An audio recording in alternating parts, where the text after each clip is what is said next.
think. Okay, perfect. Thank you, Glenn. It's like, this is the little dance that Glenn and I do. Okay. So our first item of business, we've been voting via email often lately, but for us, anyway, this has been sort of a weird month in terms of this meeting, which has evolved wildly. But so for a series of sort of funny reasons, we decided to have a couple votes this month. And the first thing up on the agenda is the gas-powered leaf blower item. And Ida Ashure from the Los Feliz Neighborhood Council brought this to our attention. So we are excited about this. Leaf blowers are sort of, one of those, what would you call it? This is sort of what has brought most neighborhood councils together, I think.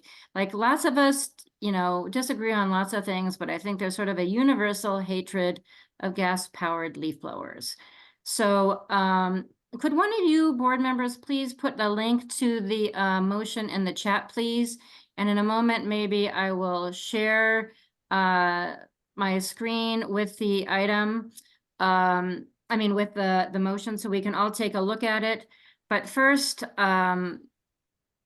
is everybody familiar with it, or are people not familiar with it? I'm open if anybody wants to give a little background on this, or I can give a little background on this. Open to comments, thoughts. I can give background, or I'm open to anybody else giving a background. And Alex is saying a quick background would be great. Paul, do you want to give some background? I just don't want to do too much talking because not background. I'm just ready to weigh in when you're done with the background. Oh, okay. So I'll give a quick background okay, nobody else is raising their hand. Okay.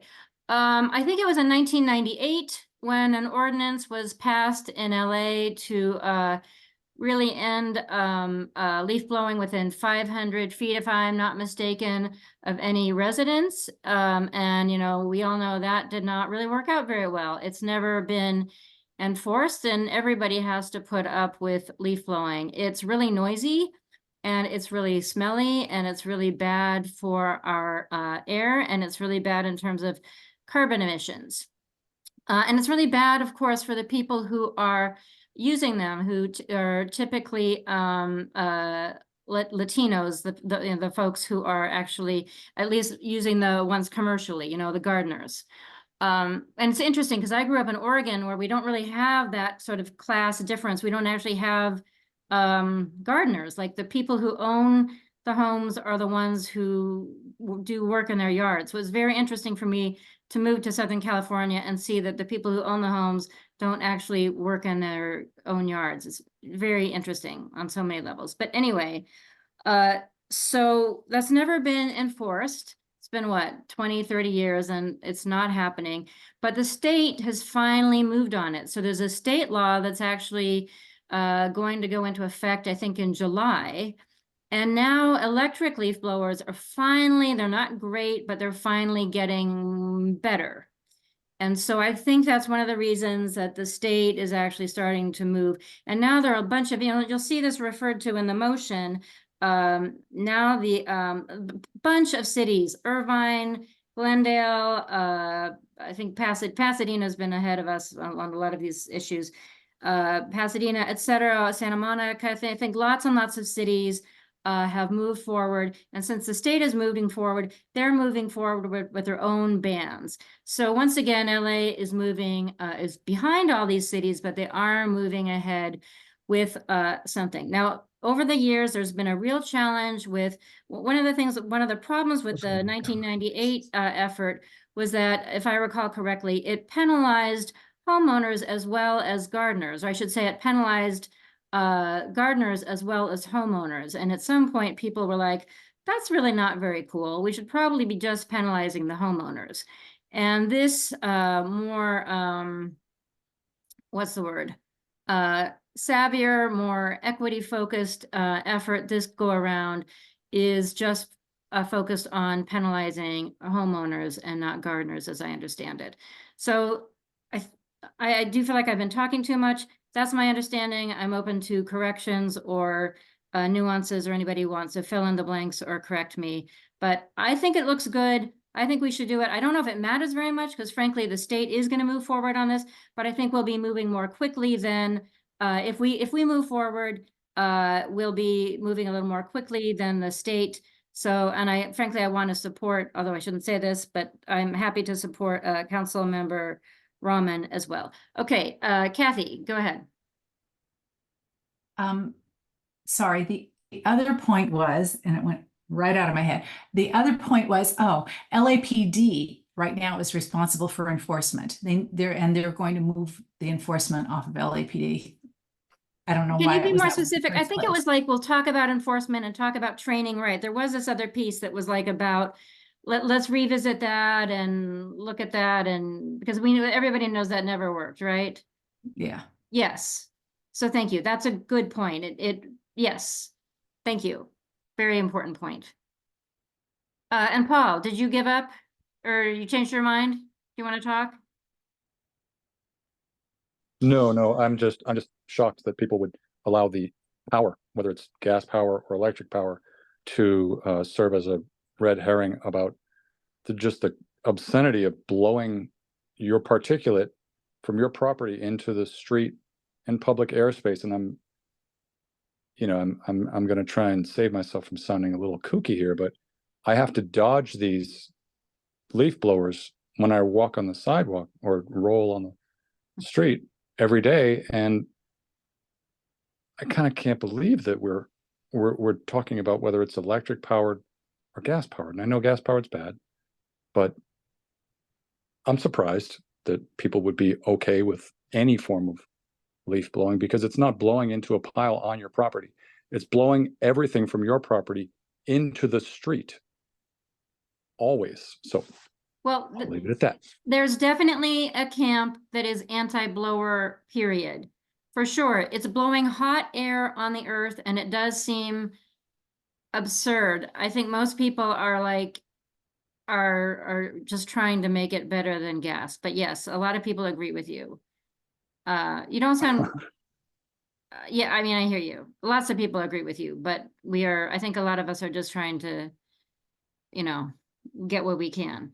Glenn. Glenn. Yeah, so I mean, back in the day, that's what rakes and brooms were for. But I realize the gardeners have lots of different homes that they have to get done with 4 people and in like 15 minutes, and they're zipping around. But yeah, I think anything that blows, because I have gardeners on both sides of me that I have to go inside. And it's not the noise. Yeah, that's not good. And the fumes, that's not good. But the worst thing is all the dust, that I have to breathe.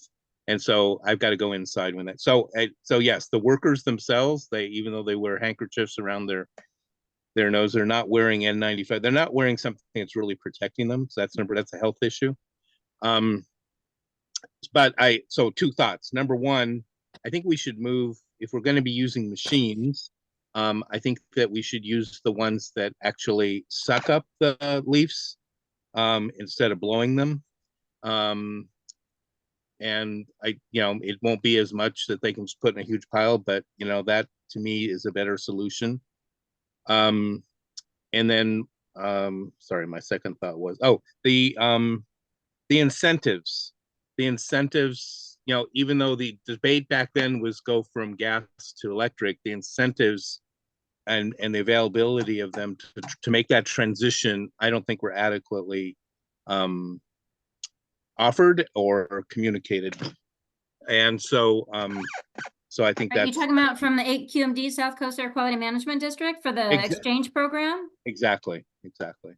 Yeah, just, I mean, whether it's lawnmowers or whatever, I just don't think it actually permeated down very well. The other thing is, if it's electric, if you're working all day, I mean, you'd have to have, I guess, a lot of extra batteries, because you may not be able to, charge when you're, while you're doing the work, charge for a short time, then you move somewhere else. So, I mean, that's another problem, I think, just in terms of the time. But and I had one more thought, which when I think of it, I'll raise my hand again. Thanks. Yeah, and you're reminding me, there's also, I mean, I've learned from lots of folks, and this goes back to Paul's point as well. And this is what I believe and practice for a few reasons, is leave the leaves. The leaves are really handy as mulch and it requires less work. So just leave them. I mean, like, anyway, I could go on and on. Melanie. So sorry, Oh, go ahead. I did, Go ahead, Glenn. I did leave my I have an oak tree and I left my leaves. And I got cited by the city for having leaves under my oak tree, which is, a perfectly natural thing. And in fact, it's part of the ecosystem of a California native live oak. So that's number one problem. But on the issue of enforcement, that was the thing I forgot about. I mean, honestly, the city, there is no entity in the city that is going to be enforcing for anything. I mean, they promised, like, even on this sidewalk vendors, oh well, we'll make sure that that there's no ADA access blockage because we're gonna do enforcement. No, there's not. So I just don't see how something that's like that for hours and hours at a time versus 20 minutes, roving around the whole city. I just don't see how the city is going to possibly do any type of enforcement. Thank you. Well, I don't know, Charles, if you got back to Mindy, this is what we're supposed to be working on, kind of, is picking up from Stephanie's thing with the fire department. Maybe that's on my plate now, but we're supposed to be working on that whole issue. We've got a lot of work to do. Anyway, yes. That's terrible that you were cited. That's ridiculous that you were cited for that and that we're, anyway. Thank you for letting us know about that. Melanie. I'm glad you I'm glad you raised leave the leaves, because I think if we were to take a stance on something and have any sort of position that should be included, that our priority is for that, rather than blowing leaves, whether it's electric or gas. And I wanted to note that Glendale, I believe, has recently passed their ban, and they addressed a lot of the issues that have been holding us up in terms of enforcement and education and all kinds of stuff in some pretty elegant ways. And I know they're smaller than us, so better able to deal with these issues, but it's worth looking. I had shared that one in the email chain earlier. And it's shared, it's on our event page. I did post it there, Melanie. Yeah, it's pretty solid. Nothing's perfect, but it's pretty solid. But I just wanted to say, I think we should definitely not miss the opportunity to push our overall stance, which is leaves are an important part of the ecosystem and should be, the priority is to leave them in the soil to build healthy soil, because the city has ostensibly a healthy soil initiative. And this is a critical part of that. So connecting the dots for the city themselves by making that statement. And then there was something else, but I'm forgotten it. So the last thing I'll say is, with respect to the state has moved, so maybe we don't need to. You know how many things the state has moved on and required Los Angeles to do that Los Angeles hasn't done, with respect to updating their land use element of their general plan, to creating a climate adaptation plan, to, I mean, the list goes on and on. State passes, we are behind the curve on so many things, and I'll just say my last little thing that I always say: if anybody ever says to you, Los Angeles leads the way on something, laugh in their face or correct them, because we freaking don't. That's it. I used to say that because I used to believe it. I stopped saying that a few years ago. Okay. So thank you. Any more thoughts? I mean, I would like us to move on, actually. So I'm not thinking we need more thoughts. I think we should support this effort. It's, if anybody wants to, I could share the motion on my screen if that's helpful, if anybody wants that, but I don't need to. But I think we should support this motion. I think it would help us probably move a little bit more quickly than oh, thank you, Alex. I think it would help us move a little more quickly than the state is. and help us catch up to the rest of the city. And maybe as this thing moves forward, you know, if there are things we can learn from the Glendale or other smaller cities, maybe we can get them incorporated into this motion. Maybe we could work with Raman's motion, assuming she's reelected. You know, if we can work with her office or whatever. So we are very informal here. We don't have to have a motion or a second or anything like that. We do not follow Robert's Rules of Order. We haven't done this in a long time, so it feels a little rusty. But does anybody I guess I'm fine with us taking a vote right now, if any, unless anybody does not wants to have any other more conversation first. Or wants me to share my screen with, so we can look at the motion first. Okay, it looks like everybody's fine. Paul's fine. Okay, Muriel, are you fine doing a roll call vote then? Yeah, yeah. Okay, I will start with you, Lisa. yes. Yes. Aurora?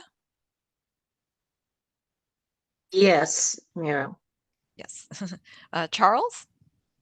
Yes. Okay. Alex? Yes. Thank you. Isabel, de Yeah. Vivier? Yes. Oh, yes. Oh, thank you. Alvin Waters? Yes. And Terry Saucier? Yes. Thank you. Kathy Schreiner? Yes. Thank you. Nan Kim? Yes. Thank you. Leonel Mares? Oh, I That's a see a yes. check mark. Okay, I'm in. Oh, wow, that's smart. Thank you for the check mark. Yes, for Leonel. Susan Shelby? Yes. Thank you. And Glenn Bailey? Just be clear, we're voting, the motion is to support the Nithya Raman motion. Yes, sorry if I wasn't clear. I apologize. Yes, I apologize. Reluctant, yes. Oh, yes. And then I also vote yes. It's just weird for me to start the vote. Okay, so it's 13-0-0. Yes. In favor of the motion. Sorry, I just joined. It's Jian. Oh, okay. Jiyoung? Yes. Okay, so it's 14-0-0. Okay, great. Thank you, guys. So we'll just send a very short letter. And then, yeah, let's hope we can work with her office going forward on this. I think that would be fun, once again, assuming she's reelected. Okay, next item, artificial turf. I'm going to ask Terry to open this up, because Terry is the most passionate person I know about this issue, and she has done an enormous amount of work on this issue. Well, thank you. So what we're going to do is we're going to ask for a ban on all new installations of artificial turf. So sorry, let me back up and can you introduce yourself a little bit? Okay, Terry Saucier, NCSA, Tarzana Neighborhood Council, and I got involved with artificial turf when I was working at a school district, and they were going to replace 6 fields of grass with artificial turf. And it was apparent to me it's bad for the environment, biodiversity, and then I learned more about all the PFAS, the microplastics, and everything else that goes with it. So worked to stop the installations at the school district, and now we're working to get a ban in LA. That's who I am, and I am very passionate about artificial turf. She's passionate overall, but she's also very passionate about this in particular. Very true, very true.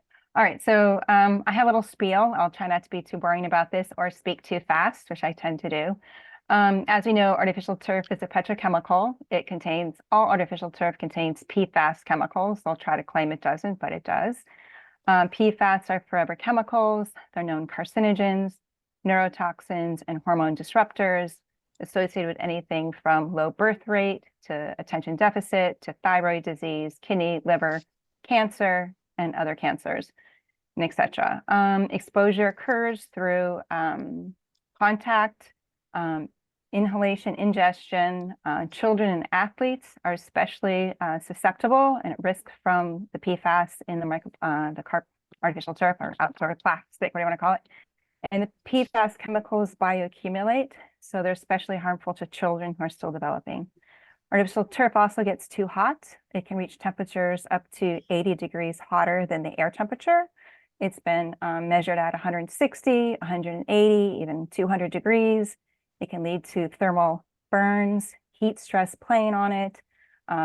Athletes have gotten abrasion injuries from it, like friction burns, and it creates a heat island effect. If you look at infrared images of a field, you can see where the red and the heat expands far beyond the field. So bad with climate change. It also requires a lot of water to cool it down before you can play on it. So Safe Healthy Playing Field says that on a regulation field, it can take as much as 12,000 gallons of water to cool it down to play on it, and that only lasts about 20 minutes. There's also increased injuries, lower leg injuries playing on artificial turf, increased risk for concussions. Artificial turf also pollutes our air, water, soil. It's an impervious surface, so it actually negatively impacts the recharging of our groundwater and increase the risk of flooding. It also leaches the PFAS into our groundwater and our drinking water. And it also sheds the microplastics from the grass blades, get broken off. They get washed into our storm drains, our watersheds, rivers, and our oceans. There's some studies that show that as much as 500 pounds of microplastics are shed from the artificial turf from a regulation field per year. It can't be recycled, even though they claim it can. It can't. There's no place you can recycle it. So it'll continue to pollute the environment from the landfill. It also outgasses methane, contributing to the climate crisis, versus grass, which actually, of course, is a carbon sink and emits oxygen. Nothing lives in plastic, so it harms our biodiversity. And it actually kills the living things in the soil because it gets so hot for generations to come. And as I mentioned, it takes away habitat from insects, birds, and our local wildlife, therefore contributing to loss of biodiversity. There's some studies that show that artificial turf actually costs 4.3 times more than a properly installed and maintained natural grass surface. Legislatively wise, thankfully, SB 676 with Senator Ben Allen now allows us to ban artificial turf. The city of Millbrae has actually already banned it, as other cities in California are looking at this.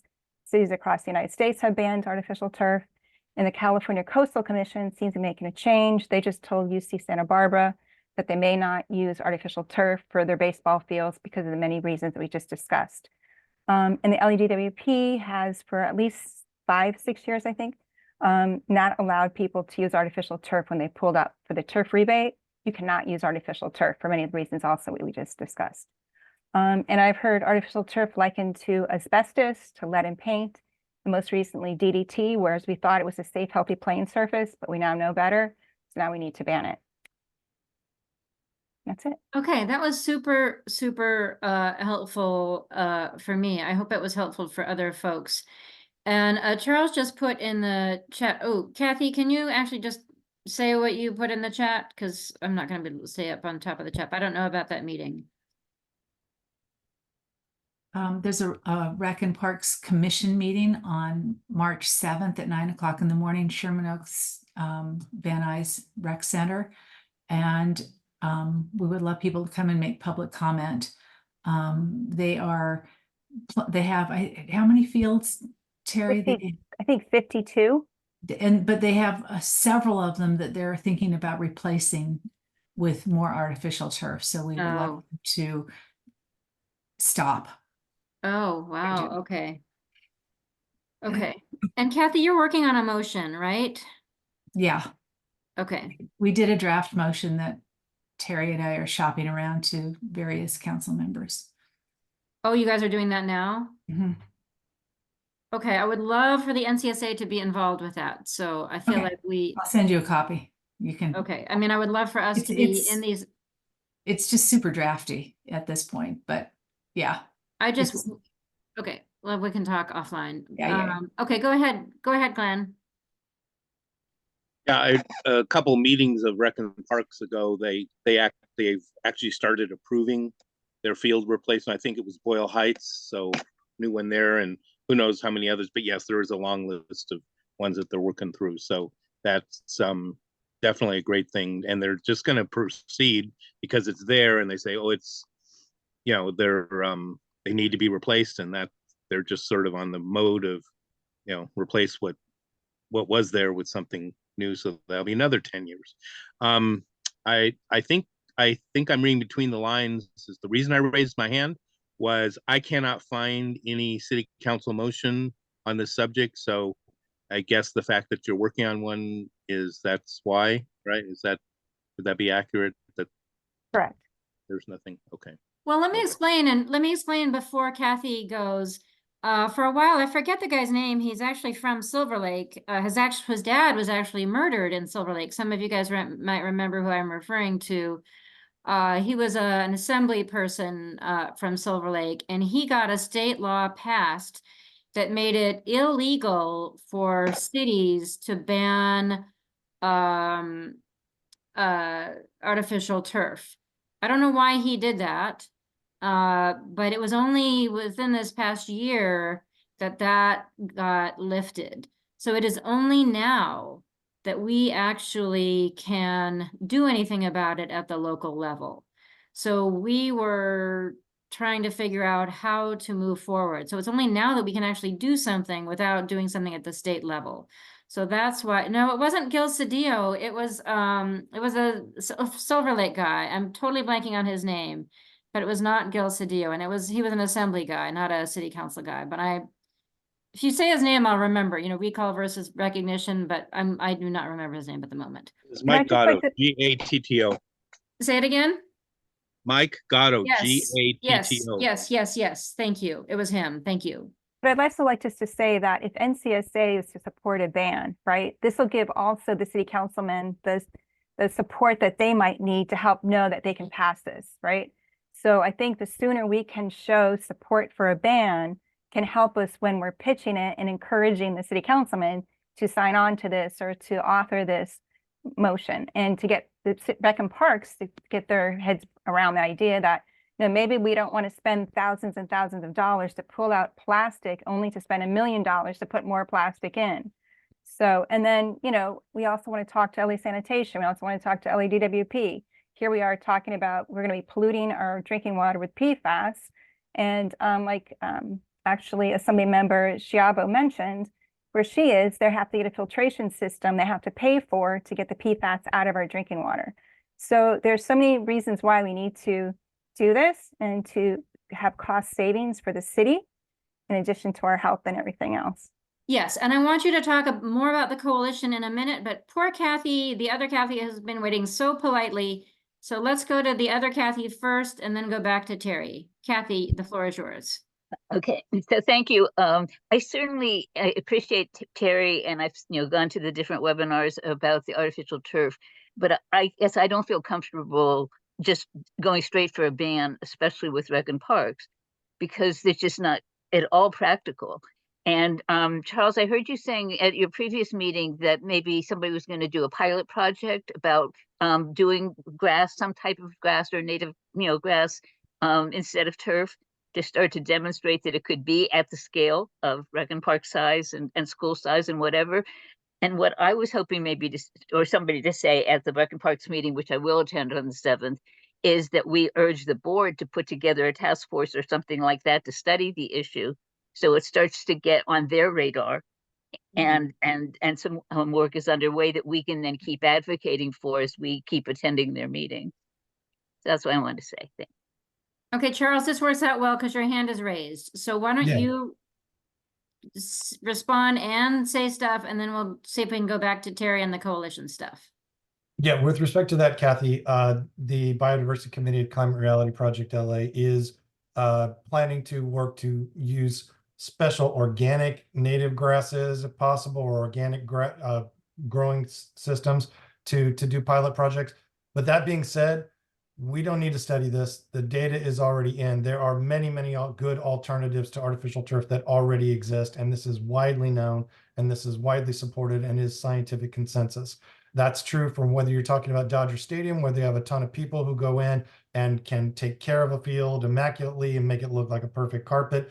Or if you're talking about just a field where you throw seeds there and put grass there, we would rather have kids playing on a dirt field than have the health and the consequences of artificial turf, plus the issues of biodiversity problems and pollution and not being able to recharge groundwater that happens with artificial turf. There is very, very good data for this. And if Rec and Park tells you, if a Rec and Park staff tells you that they have to have this, then I'm telling you they're not adopting best practices that other communities have already been able to adopt. Kathy, I would like, Kathy, I was joking. You can't say Kathy S in this group because there are two of them. Kathy Schreiner, I would like you to have the opportunity to respond. Thank you. We can say that we want our kids to play in the dirt, but I really don't know whether that's what everybody would want at a Rec and Parks field. And I think Rec and Parks, I mean, certainly they're way behind the times. That I'm not even arguing. But I have heard their rec people say it would be impossible to maintain the number of fields that they have to, they're already understaffed. So I'm not saying they're right. I'm just saying there might be a way to get them to think about it a little more creatively if we're not going for a ban, which they're going to totally oppose. So Yeah, I just wanna Terry, add- go ahead, Terry. I just want to add that my daughter played soccer. She played club soccer, rec soccer from the time she was 4 until the time she was 12, and she's now only be 30 years old. So she never played an artificial turf field.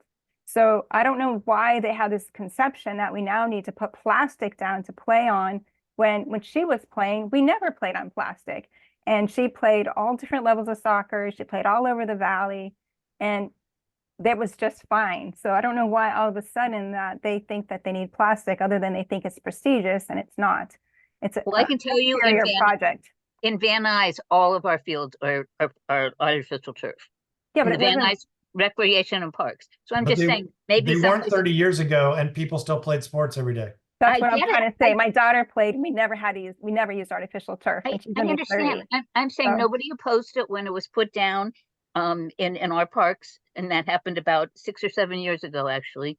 And so now it's there. And so I'm sorry, I'm just arguing for practicality. I understand about it, why it would be a good thing, but anyway, that's okay. But I just want to point out too that it takes tens of thousands of dollars to remove it, and it's going to take you $1 million to put it back. So for that amount of money, you can easily put in a natural surface that's healthier for the kids, less injuries for the kids, it's not hot for the kids, does not require the same amount of water, allows recharging of our aquifer, it doesn't pollute our drinking water.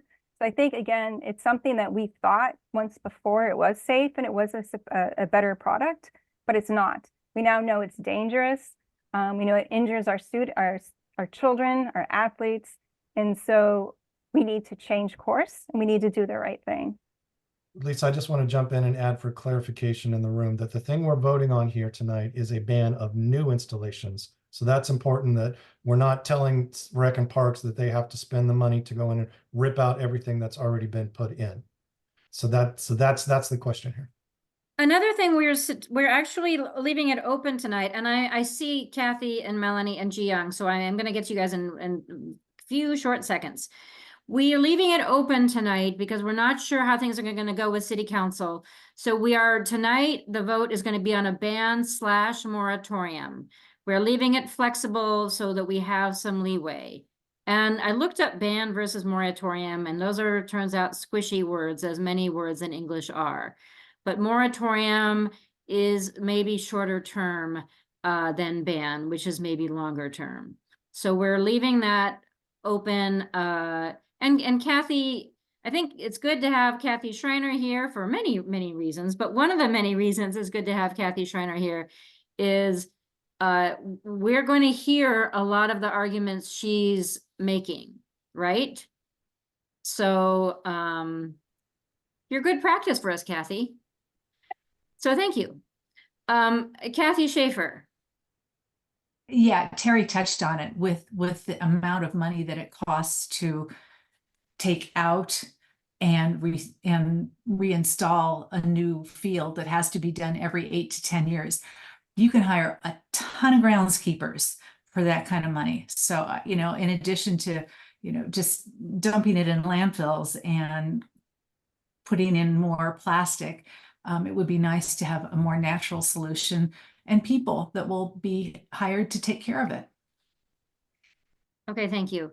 Melanie? I'll just, for context, people are sort of talking about now it's standard. It's been less than 15 years. It wasn't really until 2010. One of the first ones, honestly, was at Rio de Los Angeles State Park.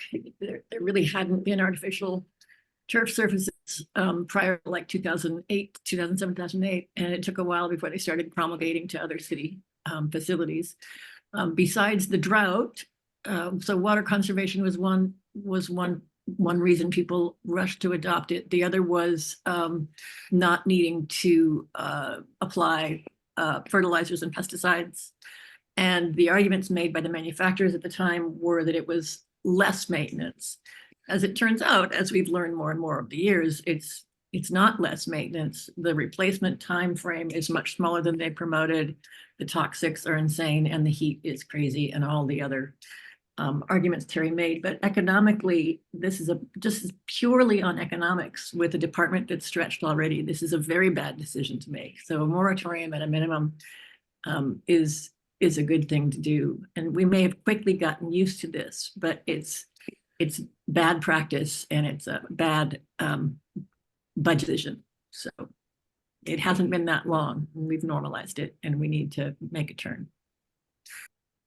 Okay, thank you. Ji Young? I think it would be I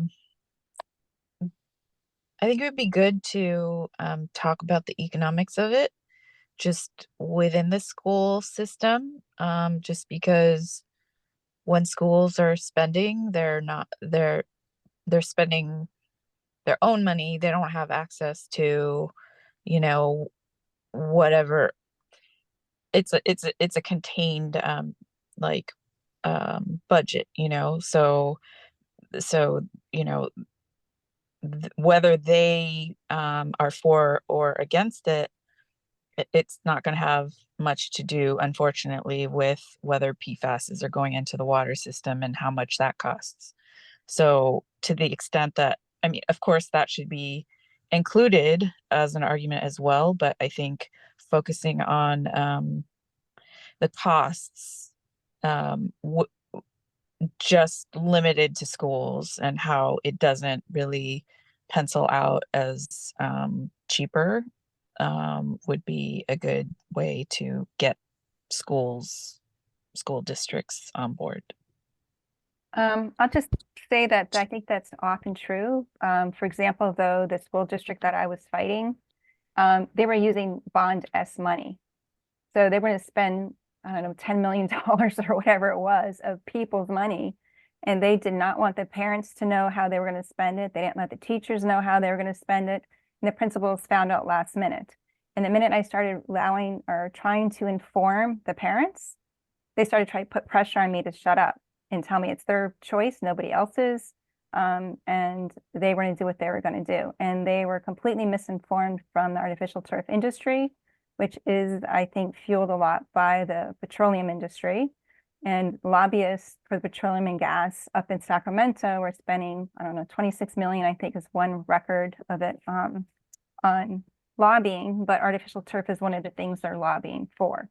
This is like part B of their how to spend their money or sell their product. I mean, wait, we're talking about a state. Wait, sorry, which level of government are we talking about right here for this particular LA. motion? Okay. Yeah. All right, that's good. Because in other, I mean, as we all know, school boards are extremely politicized, but there are school districts who are just going to be flat out against this, and like lots of school board members just get easily influenced. Well, and to be clear, what Terry's experience wasn't LAUSD, it was the Las Virgenes. But we would be working, and this has been part of the challenge why it's been hard for the LANCSA to get involved, because we were sorry, I just got distracted, because we couldn't get involved because that's outside of the city of LA. But so Terry, now we're getting involved with the city of LA. So I can't say what will happen with that school district. And it's also a challenge because, as we know, city council doesn't have a jurisdiction over LAUSD. So that's going to be another challenge that we're going to have with this fight. And LA, you know, anyway, it gets complicated, as we all know. To clarify, is our push for Rec and Parks, or we're pushing on Rec and Parks, right? Well, I'll let Terry answer that, and then we'll go back to Kathy, who's patiently raising her hand, the Kathy Schreiner. But go ahead, Terry. And it's residential too, though, Melanie. Be residential and be Right, parks yes, and parks. yes, thanks. Kathy Schreiner, go ahead. Okay, so I wanted to actually say something now on the other side, because I met with the new director at the Van Nuys Recreation Center this week. And she was telling me that they, with all these rains, that their artificial turf is bubbling because the rain can't sink into the ground. So they're actually starting to experience some of these things that may be helpful to raising the issue. And she told me that the Council District 6, that she's going to get all the recreation directors together, and they all have this issue. So maybe we do have some things in our favor in terms of some of the problems that are showing up.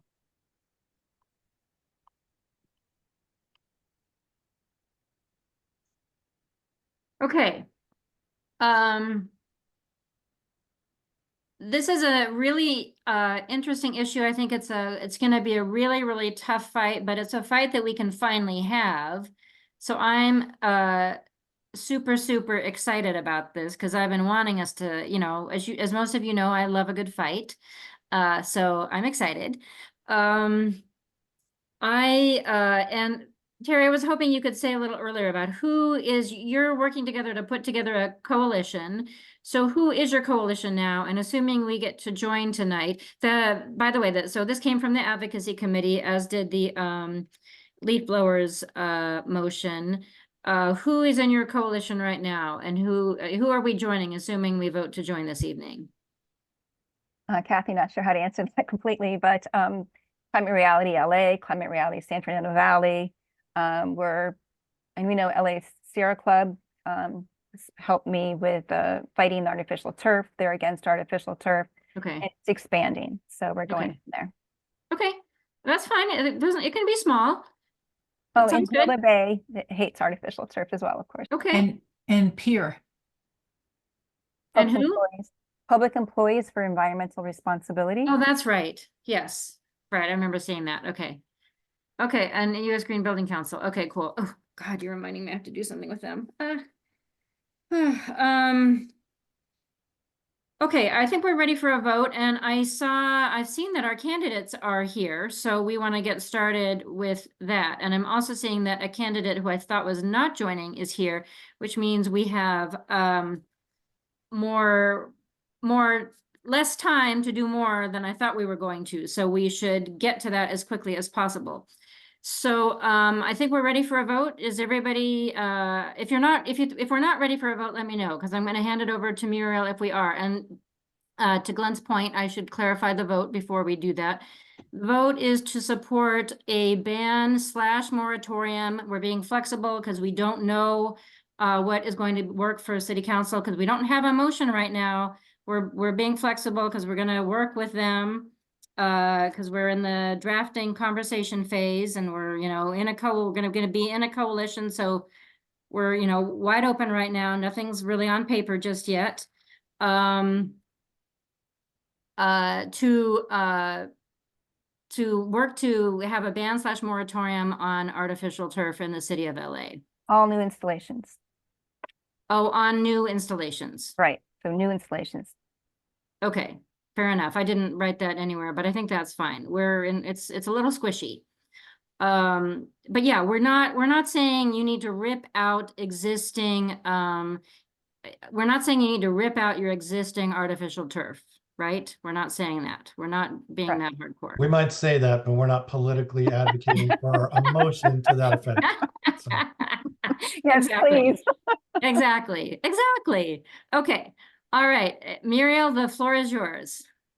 Okay, sorry. So everyone, if you guys notice, I've changed I renamed you to N or a V. Please keep it because I've been rechanging it back. Okay. Sorry. Okay, let me start with Lisa. Yes. Okay. And Aurora. Oh my gosh. Aurora. Aurora's our moderator. She's got to Yes. Oh, there Don't she is. scare me, Aurora. No, don't get scared. Don't get scared. It's Charles. working. enthusiastic, yes. Charles. Oh, sorry. Yes. Charles. Alex. She's doing a thumbs up. Sorry, I couldn't find the mute. Yes. Oh, okay. Okay. Isabel. Yes. Thank you. Do I'm so VVA. Do VVA. Duvivier. It's French. Oh, French. it's beautiful. I'm Thank sorry. Alvin Waters. Yes. Thank you. Terry Yes. and Kathy Schreiner. Abstain. Oh, absent. Thank you. Nan Kim. Abstain. Did you hear abstain? That was an abstention. Okay, sorry, I got no. Yeah, I wrote it down. Nan Kim. Yes. Thank you. Lionel Maris. I think Is that check mark? Is that a yes? yeah. Yay. Nice. Thank you. Susan Shelby. Yeah. Excuse me. Yes.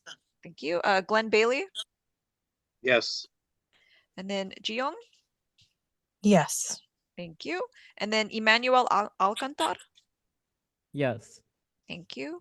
And then I vote yes. So I think it's 15,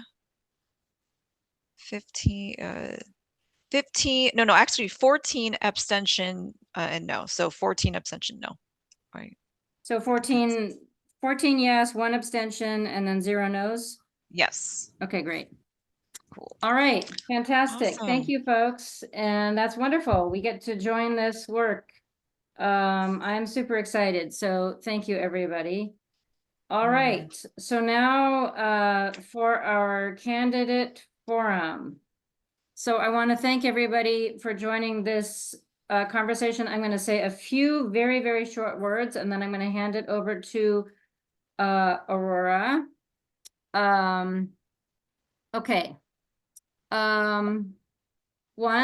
And so Aurora, I can see you. Okay, and so Charles, can you help us help spotlight the candidates and Aurora and me? I don't And see you. I thought we had determined that we don't have to actually physically spotlight. Are you saying this just to be difficult? No, but I'll go Oh. ahead and I'm doing it. Okay. But we want to spotlight, not pin, but it looks, maybe they'll look the same. I'm very confused. But I see myself being pinned, maybe, anyway, that's probably works. Okay. So I will say that you all probably remember the leaked recordings. I guess they're about a year and a half, a year ago now. And just so everybody knows, the LA Neighborhood Council Sustainability Alliance, that's us. We took a position calling on Kevin DeLeon to resign.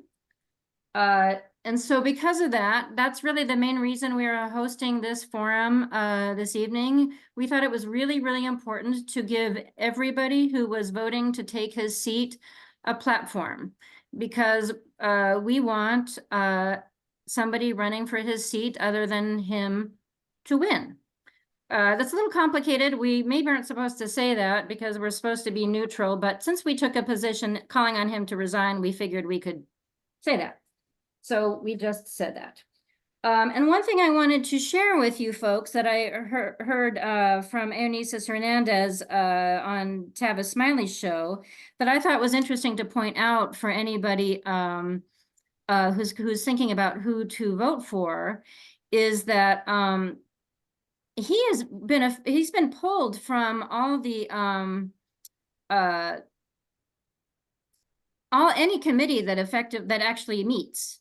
So that means he has a lot more time to be out in the community, which in some respects gives him an advantage over anybody else. So that I just wanted to point that out to anybody who's thinking of, thinking, oh, he's doing such a great job in the community. Well, that's maybe a reason he's doing such a great job in the community. And lastly, I wanted to let you folks know that Isabel Jurado withdrew on Friday night. And so I was really excited about her joining us, but she said she had a conflict. And Wendy Carrillo told us that she would be, I thought she would maybe be joining. She told us a couple times, her team told us that they would be letting us know, but we never actually did hear from her. And we will have a little scrambling to do because we do have somebody who I thought would not be joining us tonight who is here. So we will have to, Aurora, what I will be doing is trying to adjust. I will be working to try to adjust the names to accommodate that, but we might have a couple bumps this evening because of that. And Charles, can you add Lalo? I know that Eduardo is here. And so we need to add him also to the, so he's also spotlit. Does that make sense? I'm working on it. Okay, sorry. All right, so now I'm going to hand it over to Aurora Corona, who is on our board and who I think many of you met earlier. And okay, we've got all the candidates spotlit. I'm going to hand it over to Aurora. And actually, okay. So I will be juggling a little bit, but we will do the best we can. And I'm very excited for this forum. Lisa, I wanted to say that I did some juggling already. So if you want to look over it and just double check. Thank you. Yeah, just so you know, while I did notice that there was a slight change in the lineup. Thank you. Thank you. Thank you. Thank you. Thank you, guys. I so appreciate You're welcome. Thank you. Thank you. No problem. No problem. Okay. So good evening, everyone. My name is Aurora Corona. I'm very happy to be the moderator of tonight's CD14 forum. A pleasure to meet everyone. I just wanted to go over some of the guidelines and the format that we'll be using tonight, which is your typical Q&A format with timed responses. There are some potential modifications. Some of the questions might be focused on a particular candidate, and I might ask follow-up questions or clarifications, and you will be able to rebut and also ask follow-up clarifications to each other, but just let me know. So I'm aware of that will be happening. We'll be rotating the order of the person who will speak first. So Lisa is going to be our using the Zoom app. So you'll see the timer come up. Lisa, do you want to, well, when we get to that, Lisa, you'll be able to see the timer. So and I've never used it in real life before, folks. So we practiced earlier, but it might be a little bit bumpy, just so you know. So bear with us. All right, so we're ready to start. So this is an opening statement for all of you. So in less than 1 minute and 30 seconds each, please introduce yourselves and tell us what made you run and what sets you apart from the other candidates. So 1 minute and 30 seconds. We'll start with Dr. Nadine Diaz, then Jenny Guerrero, followed by Teresa, Hillary, and Eduardo Lalo Vargas. So go ahead, Lisa. Timer. Start. Okay, great. Well, first and foremost, I apologize for jumping on today. I actually had a family emergency, so thank you so much for accommodating me. I am Dr. Nadine Diaz. I am a third-generation constituent of CD14. I was born in 1962. I am a healthcare professional and an advocate. I have a doctorate degree in social work. My specialty is geriatrics social work. I have been in medical research for the past 35 years, studying environmental and epidemiological health, along with diabetes, Alzheimer's disease, and breast cancer. I ran in 2015 against Mr. Huizar because at that time, as we are here today with the same typical type of corruption, lack of transparency, integrity, respect, and service, decided to run again because nothing has changed. I am very familiar with our district for the past 50+ years and the leadership that we have had that have not served the constituents to the best that they should be. And that goes back to Art Snyder, Richard Alatorre, Antonio Villagosa, Nick Pacheco, Mr. Weezar, and now Mr. DeLeon. I am not a carpetbagger. I am not backed by corporations. I am, just like everyone else, a taxpayer. I am a small home property owner, and my time is up, right? Okay, thank you for Thank you, inviting me. Dr. Diaz. Thank you, Dr. Diaz. Thank Okay, you. Jenny Guerrero is up next. Thank you very much. Thank you for the invitation and for allowing us to speak today. So what made me run today for this position is that I've been working in my community for over 20 years. I work on nonprofit organizations. When I say work, I mean volunteer. So I have my own business. I'm a business owner. I'm a military wife. I'm a mother to 5 children. I have a lot going on, but I still put my time into my community. And it's that time, which has been over 20 years, of me working with our elected officials, which includes our elected officials that are running for this same position. When I saw them running, I'm like, oh, no. We can't do that anymore. Because I have seen what they can do. I've seen what they can't do. And I see what they won't do. And what they won't do is the most insulting to me, to our communities, because we deserve more. We deserve so much better for our families, for everyone here.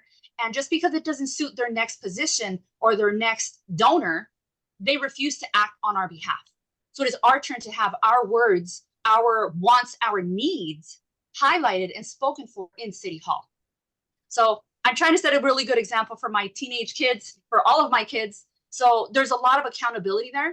And I bring them with me when I come to forums, when I come to events, because they're watching how I'm interacting and how I'm behaving. That is what tells you the kind of person that I am. So I appreciate the invitation today. And I'm so excited we get a minute and a half. Thank you very much. Thank you. Thank you, Jenny. So Teresa, Hi, Hillary, good, it's your turn. hi, good evening, everyone.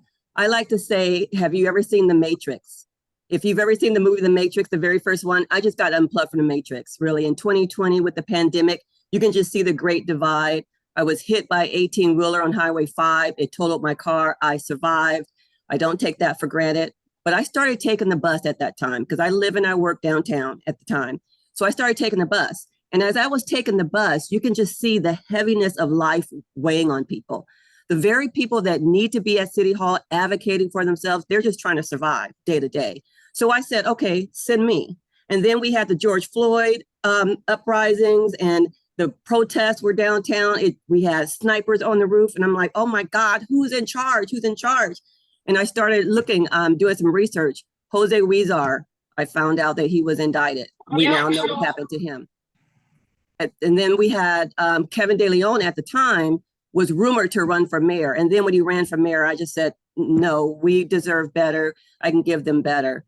I moved to downtown Los Angeles from Vacaville, California to start my legal career. I'm from a working class family, the daughter of an Air Force veteran and a small business owner. I believe in destiny, purpose, and calling. And I believe that we all deserve to live our best life. We all have purpose. And I just want to do what's right for CD14. Thank you. Thank you, Teresa, Hillary. And Eduardo, your turn. Lalo Vargas. Hi, good evening, everyone. It's great to be here. My name is Eduardo Vargas, but everyone in my community calls me Lalo. I am a public high school teacher. I actually teach AP Environmental Science, and I love talking with my students and with youth about what are some of the different solutions that we can use to apply to the climate crisis at the local level as well as at the national level. I have been a tenant organizer. I have also served as a volunteer firefighter and EMT. And throughout all my experiences, what I've seen as the common thread is that so many of our families are used and abused by the system of capitalism, which values profit over human livelihoods and over the needs of the planet as well. And so for me, when I saw the leaked audio several years ago, or a couple of years ago, it wasn't enough just to call for the resignation of the corrupt officials that were supposed to be representing us. I knew that we needed an alternative, and that alternative had to respond to the needs of working people. So that's why I'm running as a socialist candidate. outside of the two-party system, because I believe that it's the two-party system which breeds the type of corruption that we saw in Huizar and in Kevin de Leon.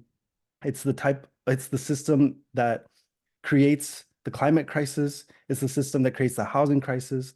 None of these things are solvable under capitalism because capitalism is the crisis. So I'm excited to share with you what a socialist policy for CD14 looks like.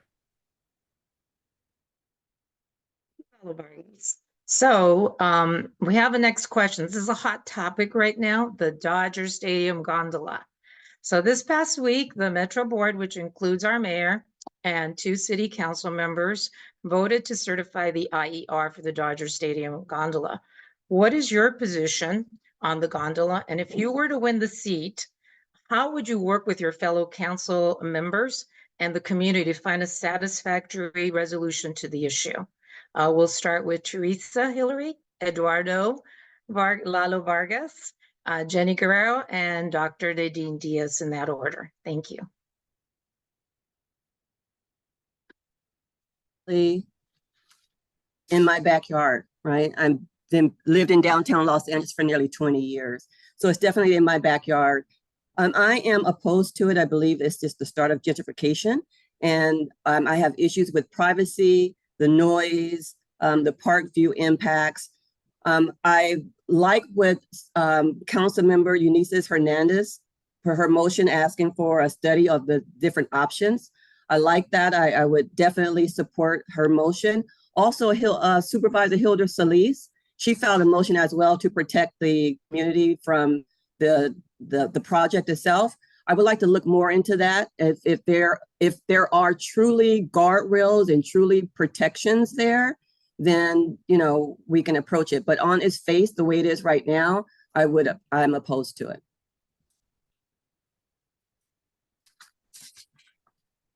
I wanted to ask, just following up, Teresa Hillary, so what would you do to how would you help the community if you were elected as the council member to find a satisfactory solution to the issue? Is bringing everyone together and having conversations and talks. I just did a candidate forum for Lincoln Heights who also opposed it. And I said, I stand with the people. So, but I want to be fair and hear both sides and hear all sides. And I think that's very important, especially when you have a hot topic such as this. We do have to bring all sides together. The community has to be heard and in a meaningful way. This should not be pushed through at all. Everybody we should outreach substantially, aggressively, bring everyone to the table, and everyone should be heard. So if the community is saying, we don't want to do this, and here are the reasons why we don't want to do it, and they align with what I just said too, some of my concerns, then I have to stand for the community. Because in the end, I am a representative of the community. And I think a lot of times representatives forget that. They say that when they're running, but then when they get in office, they forget that. But I am a candidate for the people. I'm not backed by any particular parties or interest groups or anything. I want to do what's best for the people, and that's why I'm running. Thank you, Teresa Hillary. We're going to go next with Eduardo Lalo Vargas. Yes, so I have yet to see any meaningful impact from the proposed project that will actually benefit the environment, that will actually benefit the traffic situation. So I'm against the project in that regard. I do think that I agree with Eunice's stance opposing it. Right now, she's sort of fighting it on her own. And since our District 14 and District 1 are so intertwined, I would want to add, support to Eunice's, because otherwise the rest of the city council could override her decision to cancel the project. I don't think that billionaires like Frank McCourt should be able to come into our communities and decide what's best for us. It should be us who are the ones deciding how we spend our money, how we spend the city's money. And, a lot of times we've seen how billionaires' projects get abandoned and then the city's left with the bill to pay the rest of it. I don't think that, I think that the community should be deciding what's going to happen with the project. There are some concerns over, revitalizing the small businesses in that neighborhood. I think that a gondola is not going to solve that. I think we need more comprehensive solutions that aren't just a tourist trap. that will actually support our small business owners in the area and as well as renters. We have to stop gentrification every step of the way. Thank you, Marcus. Next is Jenny Guerrero. I do not support the gondola project as is. I think that it's not fair for the homeowners there. I live in a community of El Sereno, and with our neighbors here in Boyle Heights, we have a lot of the families there that were displaced from Chavez Ravine, known as the Desterrados. And when you hear the injustices that were done and the way that they were pushed out of those homes and everything, we can't allow that to continue to happen. And this just kind of adds insult to injury for those houses that stood up during that time. Now to have this going over their heads, I don't think is correct. We have, this is only going to make the owner of that parking lot more rich. So it's not like this is a community benefit that is going to all of a sudden bring in all of this money and revenue to those, even the homeowners there. When you own property, when you own your home, you own your land that you were on, the land underneath, and you own the sky up above you, right directly above you. So is this gondola going to pay these people allowable rent? Because even when people have billboards, they have to pay rent to that person or to that, to that property. So I don't see that happening now. There are petitions that are out. There is a petition circulating, which is meant to stop this this motion, which we're signing tonight. So please, if you haven't done that and if you oppose this, get onto that petition, sign it, because this is going to take everyone's motion and everyone to come out. It's called the Stop the Gondola LA to take action. Perfect. Thank you. Thank you for your answer. Dr. Nadine Diaz, you're up. Excellent question. I am totally against it. As a longtime community organizer, I would organize, strategize, and mobilize the community to go against it, and also try to implore and encourage the rest of the city council members to not vote yes. I have dealt with a lot of land use issues. My family and my neighbors here in Boyle Heights were subject to eminent domain when MTA came into our community in 1995. I saw what happened. My grandfather got a letter indicating that he had to move out of his home, and along with my neighbors and the small businesses, it was an unjust approach. I don't trust the MTA. I don't trust private developers. Obviously, this is a self-interest for one rich man who does not have a heart for the rest of our constituents. It is not conducive environmentally. We have so many other issues at stake here, and it is a waste of money. I am a doctor of social work. I look at things from a community, organization, planning, and administration scope of practice. I believe that we are taxpayers, and frankly, we have the say in all land use issues. That's what I want to do, and that's what I plan to do as councilwoman, is to go against this project, and that's it. Thanks. Thank you, all candidates. Thank you, everyone. So let's move on to Measure HLA. That formally is known as the Healthy Streets Initiative. It's on the March ballot. What is your position, and what is your understanding of the opposition's perspective? And how would you address their concerns? So the order would be Lalo Vargas first, Dr. Nadine Diaz, Jenny Guerrero, and Teresa Hillary. Yeah, so I support Measure HLA. Any of the reforms that we achieve for safer streets, for more carbon conscious infrastructure, any of those are gains under a capitalist system, and they're steps in the right direction. So in that sense, I do support it. I do think that there's always going to be limitations. We know that the corporate lobbies that are supporting the opposition do not have the interests of our working families in mind. And so, but that's, part and parcel to this corrupt system, which really allows for money to play a huge role in politics where it really shouldn't be playing a role. And, part of what my platform is about is not just seeking votes, it's not just getting elected, it's also organizing people, working people across different issues that are facing our working class communities, whether it's street safety, whether it's homelessness, all of these issues that are connected, because only the organized working class can actually seize lasting rights for ourselves. It's never really the politicians or different measures that, you know, come in and save the day. It's up to us to actually organize and fight for them. Thank you. Next, Dr. Diaz. I am interested in learning more about the issue in regards to this plan. Again, I am running because we have not had a seat at the table as it relates to land use issues, whether it is housing, whether it is infrastructure, environment. I've worked in environmental health for years. Back in the 1930s, the city council voted unanimously, and at that time there were 15 members, like today, unanimously to have all industrial built on the east side. And what do we have today? We have environmental hazards such as Exide, which is still ongoing. My mother, who passed 2 years ago from cancer, my brother has cancer.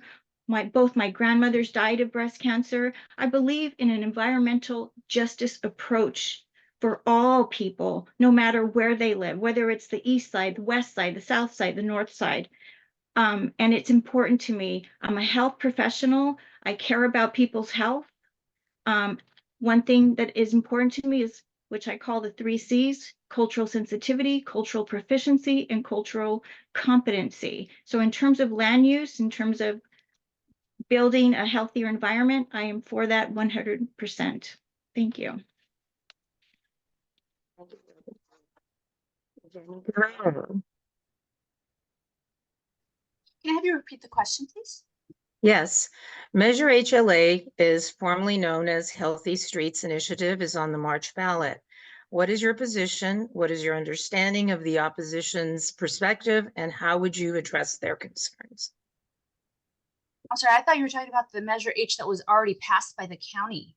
No, Measure HLA, yes. Okay. So I apologize. No problem, no problem. So what I do know, because I gotta be completely honest with you, I was a little taken sideways on that one. No, I need to look at it. I can't give you an answer to say, yes, I agree with something that I haven't actually seen. I apologize for that. What I can talk to a little bit, so that at least I'm giving some form of meat here, is that the initiative that was passed by the county, the Measure LA, we need to fight to make sure that we're getting that lion's share of that money into the city of Los Angeles, because we're having all of these, the counties send us their homeless over here to our city. So if we're receiving all of the other counties' issues, then we should receive that lion's share of the county services here in the city of Los Angeles. So I see that City Council did reject the Healthy Streets LA initiative. But again, I need to actually research it a little bit, and I apologize that I'm not confident enough to give a full response on that. But I want to be completely honest with everyone and not make people think that I know what I know. I know what I know, and I know what I don't know. So, thank you. Thank you. Thank you so much. Teresa Hillary. Angelinos love their cars, right? And when I moved down here, I had 1 car, then I had 2 cars. Now I have 0 cars. And I've been carless for 4 years. I do it all, except I'm scared of the scooters and I'm too tall for the bicycles. So I don't do that. But in terms of the train, the bus, the share LA, the cars, the electric cars, I do it all. And I'm for it, HLA, definitely for it. I have had these conversations with my friends, and they want to write me off because I'm saying, come on, people, get out of your cars. We can do this. Get out of your cars. We need to share our streets, our roads with those who are pedestrians, with the elderly, with those who are mobility challenged. We need to share. You know, there's enough space for us to do that. So I'm all for, whenever we're doing a street improvement, we need to put in protected bike lanes. You know, no one should be dying walking on the streets. No one should be, scared to cross the streets. I want scrambled crosswalks, LPIs. I want to look at where the hot spots are and they're definitely in our community, underserved communities, and make sure that they have sidewalks and streets and lighting and lights and scrambled crosswalks. So I am definitely all for it. I hope it passes because I'm a transit rider, supporter, advocate. And if I can change, I told you, I came down here with one car and then I had two cars. I had a car where, I can just kind of go under and no one knows me. And then I had a car where, you want to get a valet. And now I don't have any cars. So I tell my friends, if I can do it, you guys, you can do it too. You can do it too. Get out of your cars and let's share the roads and share the streets. Did my time go Thank you, up? Teresa Hillary. I think your time is up. Okay. Jenny, that's okay. Jenny Guerrero asked for a second chance. I don't think she finished her time. Is that correct, Lisa? I think she was short like 30 seconds. So I I'd honestly like- don't remember if she did or not. I apologize. I don't know. Yeah, I think she was short 30 seconds. So I'd give her an opportunity, 30 seconds to chat about it and why she's opposed to it. I think that's what you said on the message on the chat. Go 30. Thank you everyone so much. Yes, I actually do not support this measure because not enough was done. It's being opposed by our firefighters because it doesn't allow them to have that immediate, the emergency response that we require in our communities would be impacted so greatly by this. If they really want to implement something like this, they need to have the buy-in and these people need to be brought to the table. Our emergency responders need to be brought to the table for this conversation first prior to anything like this being brought before the voters. So that's why I oppose this. Okay, thank you. All right, we're going on to our fourth question, and this will be about environmental justice. So please talk to us about any environmental justice issues you're passionate about, and let us know what you think about, number one, artificial turf, number two, gas-powered leaf blowers, particularly as they relate to environmental justice. So on this one, you have 2 minutes each. And we'll start with Jenny Guerrero, followed by Teresa Hillary, Dr. Nanine Diaz, and Lalo Vargas. Thank you. I was fortunate to be listening in early on into your meeting, so I appreciate all of that wealth of information that was being shared with me. It's really interesting, the artificial turf, because I had initially thought, no, this is a great thing, because I hear a lot of people in our community wanting for something like that, wanting our local high school and our local parks to have artificial turf. Hearing what I'm hearing now, it does change the conversation for me. But I would like for more people to be brought into the conversation and the gives and the takes. I did not realize the loss of habitat that happens with it, but it makes absolutely perfect sense. So I don't want that, even the plastics permeating into our groundwater. I don't think that's a healthy thing for any of us. And that's a lasting thing. We can't do things that are going to negatively impact our generations to come. I'm a mother of 5 kids. When we go to the park and we play in many times dirt fields. Our fields here are played with gophers. And so our thought in our community is, okay, well, let's get this turf in so that that's our solution to it. But if we're looking at this and we're saying, okay, if it does cost less money to actually have the turf, but have it done well and respectfully in our communities, then I'm for having the actual grass, right?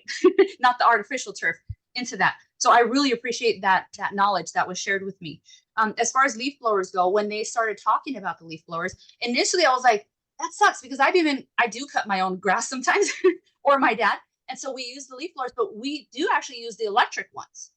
And I noticed that the people that come to cut our grass also, our neighbors' grasses and stuff, are also using the electric leaf blowers. So when you have very large locations, like very large grounds that have to be cleared, it's not easy to sweep it all up. That's, when you're thinking about these. Thank you. Hands up. Okay, Teresa Hillary is on next. So I'm passionate about the car emissions stuff, right? CD14, we have like 7 freeways cutting through our district. And so you get a lot of, the carbon monoxide, you have asthma, the children are growing up with asthma, all sorts of health issues because of the pollution and the smog. So I'm very pro, electric cars. As I said before, I use our car sharing electric cars. In terms of artificial turf and wind blower, leaf blower, I really don't have a position on that. So far, I would have to, yield and get more feedback from the community and experts like yourselves.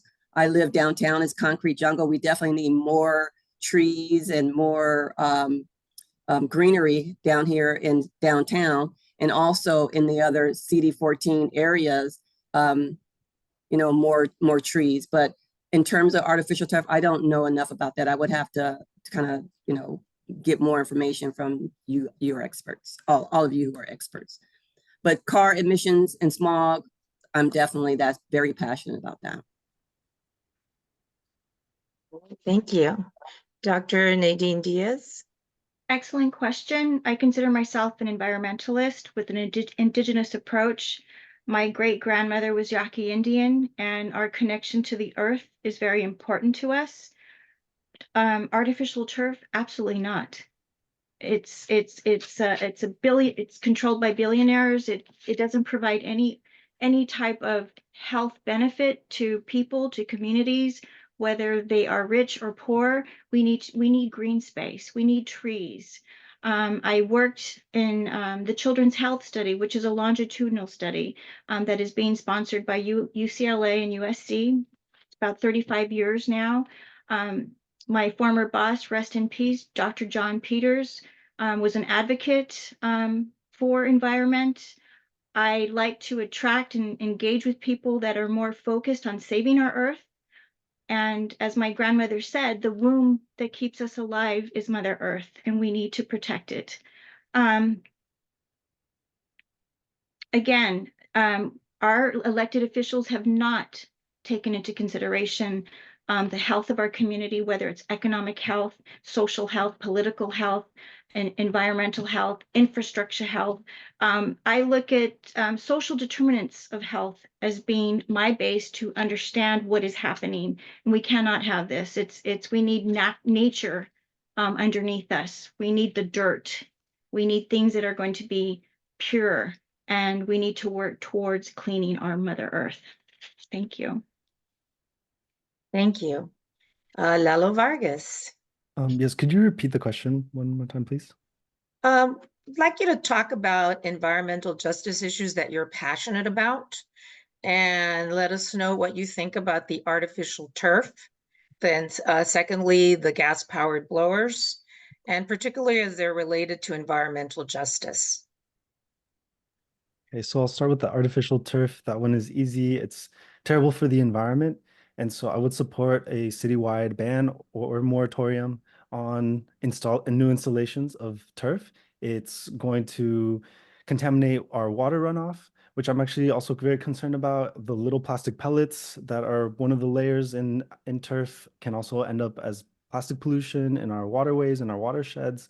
So there's no real net benefit to the turf. We need to start looking for alternatives, of which many have been developed. There are sustainable alternatives made from natural materials that don't require as much water as grass.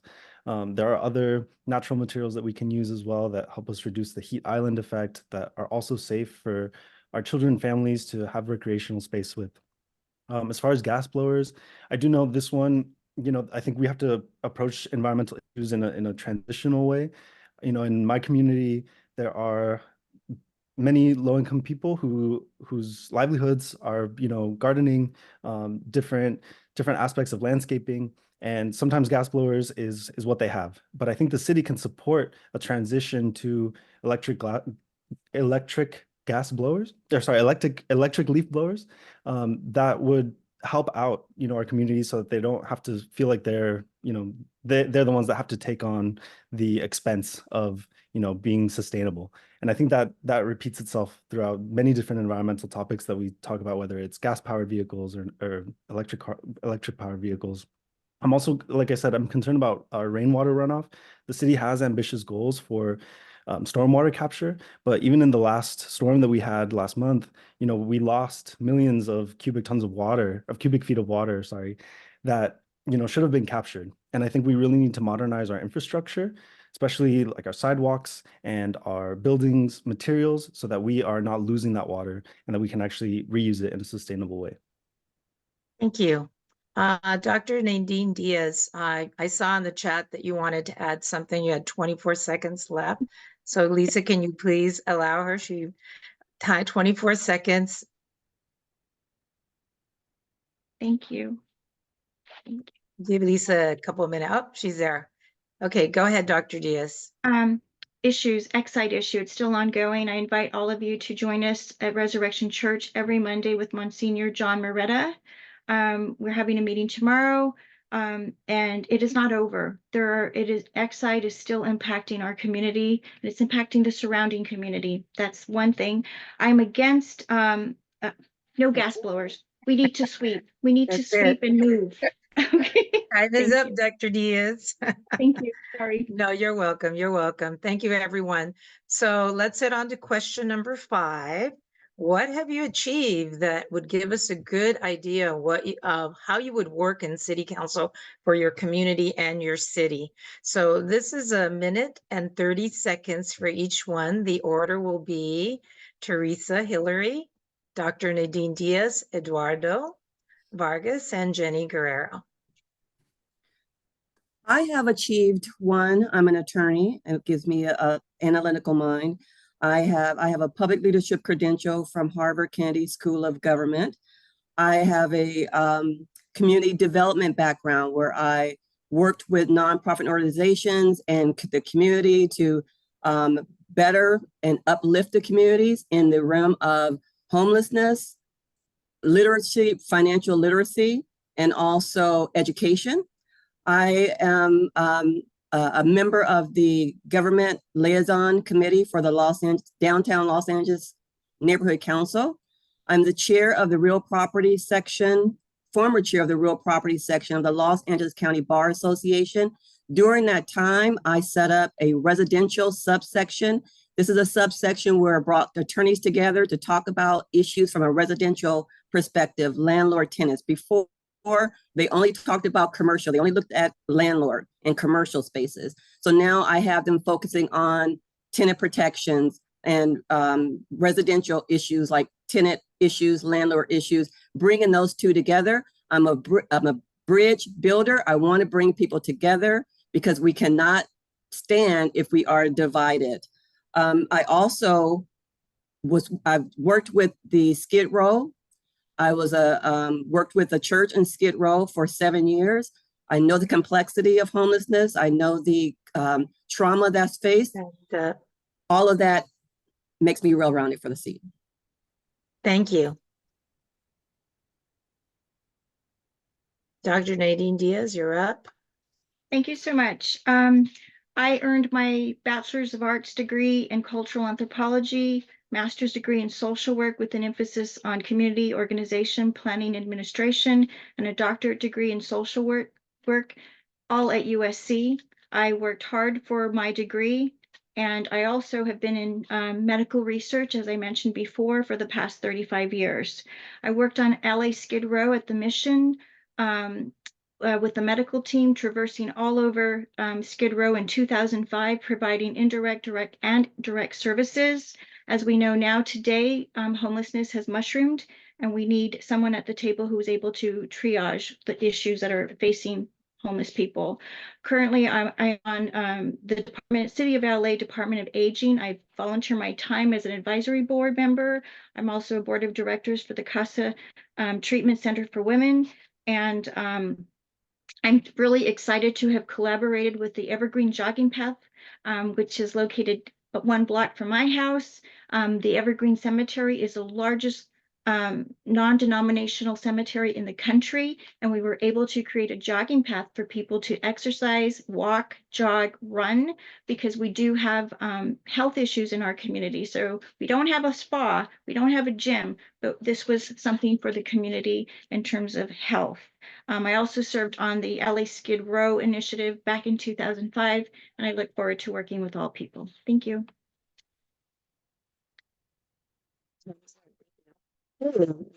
Orlando Vargas.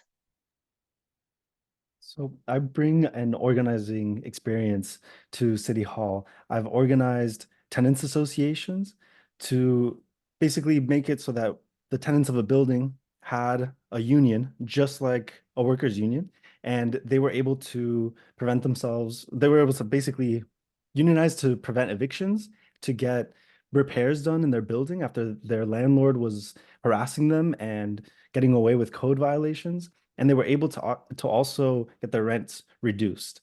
And I did all of this while also being a full-time teacher without a law degree. And I think that shows how much power we have when we organize as working people. This was done, outside of the court system, outside of the legal system. And that's the kind of working class organization that we need to actually to secure our rights in our city. And I was also part of the push in Pasadena to pass Measure H. This measure actually reduced rents for a huge majority of tenants in the city of Pasadena. So now they don't have to pay as much in rents, and their increases are limited or capped at around 3% every year. So this was a huge win for us in Pasadena. I don't live in Pasadena, but it was important for me to fight there because I knew that if we could do it there, then we could do something similar here and overhaul the city's rent stabilization ordinance, which is one of my priorities as city council member. So I think that moving forward, we need to look at what kinds of on-the-ground experiences do our elected officials have. Thank you. Jenny Guerrero. I'm very excited about this. So for the past 20 years that I've been working within my community, I have served on many organizations, nonprofit organizations, board and stuff. So I'm going to name them and I'm going to get into something that I've done. So I've been on the El Sereno Bicentennial Committee, Comité Navideño, Wilson Mills Alumni Association, which I'm a founder of, El Sereno Stallions Football and Cheer, Hollenbeck Community Police Advisory Board, Hollenbeck Community Police Business Association, Casa de la Cultura Maya, El Sereno Veterans Monument Committee, American Legion Auxiliary, Latinos Tax Pro, National Notary Association, All Saints Parish Council, All Saints Fisher Group, Caltrans Tenants Group, El Sereno Business Watch, Neighborhood Watch Block Captain. I've been on LE 32, the Neighborhood Council, Missionaries of St. Vincent de Paul, Food Ministries, Navy Wife Support Teams, Prom Dresses to Give, All Saints Confirmation, African American Firefighters Museum, Multimodal Improvement Projects for Huntington Drive, Eastern Valley, and more actually. But the thing is that when the pandemic happened, that's when I called all of our elected officials. I asked them, what's the plan? They said there was no plan. So I took action. I became the East Area Food Distribution Coordinator. I got food, I got vaccines. I was taking things door to door within our community, not only within our community, but our neighbors as well. So I was able to organize and mobilize everyone in our community for the betterment of it. So I've been actively working in it for over 20 years. I can bring people to the table. We can have these conversations, and I am track proven. Right on time. Thank you. Okay, next question. The candidates who have raised the most money are not here today. So this is not a coincidence. So what are your suggestions for how we can fix the broken system and make our politicians more accountable to the voters? So the order on this one will be Eduardo Lalo Vargas, Jenny Guerrero, Dr. Nadine Diaz, and Teresa Hillary. Thank you. Well, one easy step would be to take money out of politics. I mean, it sounds simple, but there's just so many powerful interests at play that, continue to rig the system in favor of the rich. And yeah, I agree that it's not a coincidence that the people with the most money are the ones who are absent because they think that they can coast through the election without actually having to face the people that they are seeking to represent. And so, our position has always been that we shouldn't have to select who our candidates. The best candidate isn't the one who has the most money in the bank. Sometimes it's the opposite, and I think that's been true for my campaign as well. We're very grassroots. We have been relying entirely on volunteer work, and we were the first grassroots campaign to make it on the ballot. That, we're basically rivaling the elected officials, the state assembly members, even though they have tons of resources at their disposal. So if I do, make it and I do get elected, I think we need to push for publicly funded elections where every candidate is receiving the same amount of resources. That would really level the playing field. And I think that would actually show us who the real candidates are that represent the people. Thank you. Go ahead, Jenny.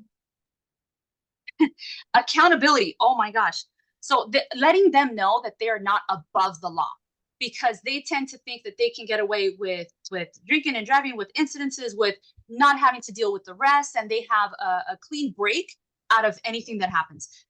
We as a people need to know how to contact our elected officials. The elected officials need to show up.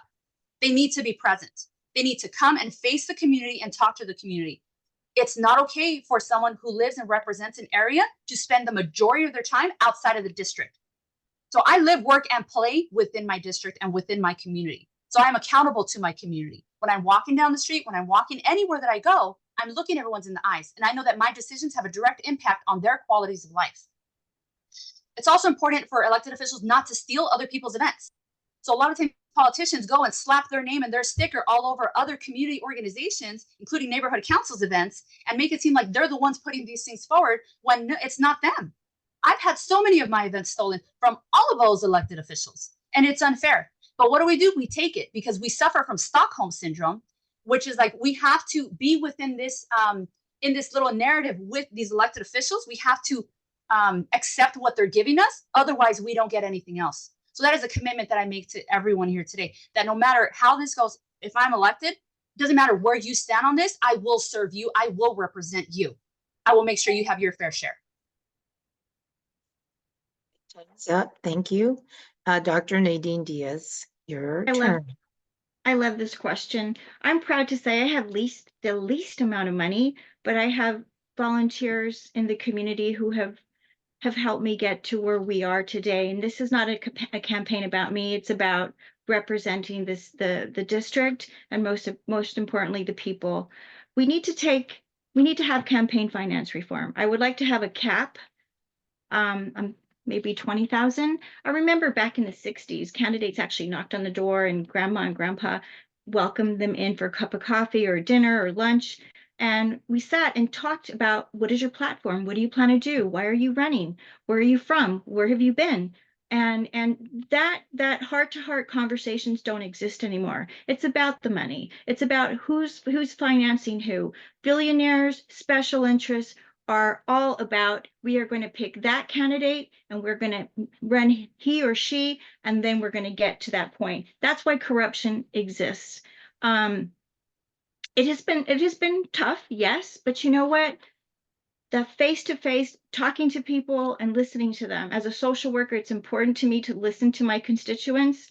I would just like to mention our representative, Mr. DeLeon. A lot of our discretionary money is going to other districts because he has contracts, say in Arcadia and Van Nuys. I don't have any time for that. I'll share it later. But campaign finance reform, let's put a cap at the amount of money, and I say 20,000 at max. I agree with Lalo. I think we need to take money out of politics altogether. The good thing is Mayor Bass has proven to us that you can still beat someone who has a lot of money, because her opponent had over $100 million and she won by double digits. But definitely take the money out of politics. And transparency is huge for me. The love of money is the root of all evil. I live by that. So also the discretionary funding, definitely there needs to be accountability and transparency.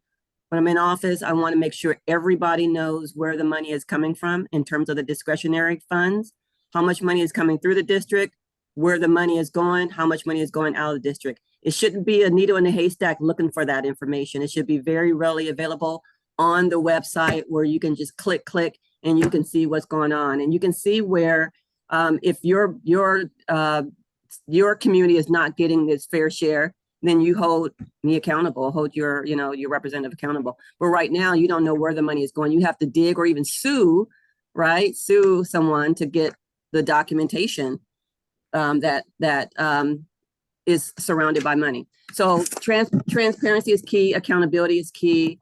Take the money out of politics, and the people have to know also who they're voting for. Thank you, everyone, for answering that question. And we're almost done here. We're going to be down to question number 7. Now, the last comprehensive revision to the city's charter was in 1999. In reaction to the leaked recordings, there is an ad hoc governance reform committee, but it has been slow moving. If you had a magic wand and you could implement any charter reform you'd want to tomorrow, what would it be and why? So the order on this one is Dr. Nadine Diaz, Jenny Guerrero, Teresa Hillary, and Eduardo Lalo Vargas. I apologize, Ms. Corona. Could you repeat like the first part? I apologize. No problem. So the last comprehensive revision to the city's charter was in 1999. So in reaction to the leaked recordings, there is an ad hoc governance reform committee, but it has been slow moving. So if you had that magic wand and could implement any charter reforms that you wanted to by tomorrow, what would they be and why? Charter reform. I remember back in 1999, that was around the time the neighborhood councils were created and the process and that. I think some of our neighborhood councils, I could speak from my own experience as a former vice president of the Boyle Heights Neighborhood Council, it's dysfunctional. It's deserving. Unfortunately, I would like to strengthen the neighborhood councils. I know there are some that are excellent and some that are not. What else? I think the politicians who have committed crime, such as Mr. Weezer, I think there should be some kind of rule or policy or regulation. If someone is going to commit a RICO act or violate any type of law, then they should not be privy or have any type of benefit, whether it be retirement or severance pay. We should not pay for this. Another thing I'm exploring is every council person earns $19,000 per month. And I think that's why Mr. Kevin DeLeon, quote unquote, wants to slide and glide and give the impression that he's doing a job and pass that on to his staff members to do the same. Let's expand the city council, maybe 21. Let's start there, reduce the salary a little bit, maybe to a third or a half. There's so many things I would like to do, but those are some of the things that I would like to see in motion. Thank you.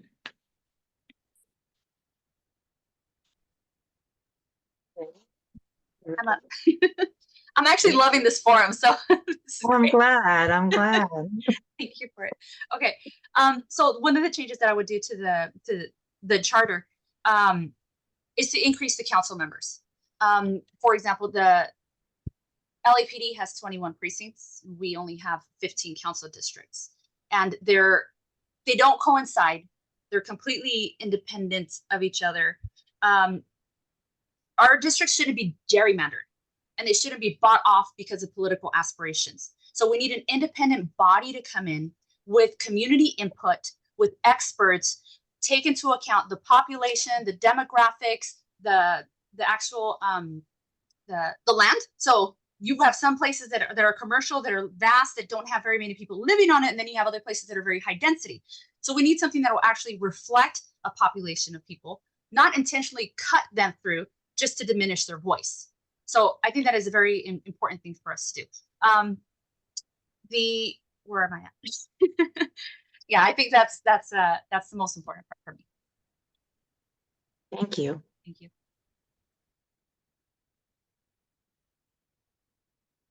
It's Teresa's turn. Teresa Hillary. It's okay. So I'm sorry, you guys. Okay, it's okay. It's okay. Zoned out there. I would strengthen the ethics commission's teeth, if you will. I don't care what you do. We need to, humans are human. We need to make sure that people are investigated and that you have the resources, the funding to be able to hold people accountable. Because if you don't have the funding to hold people accountable, they're going to, do what they do. And we've seen what they've done in the City Hall.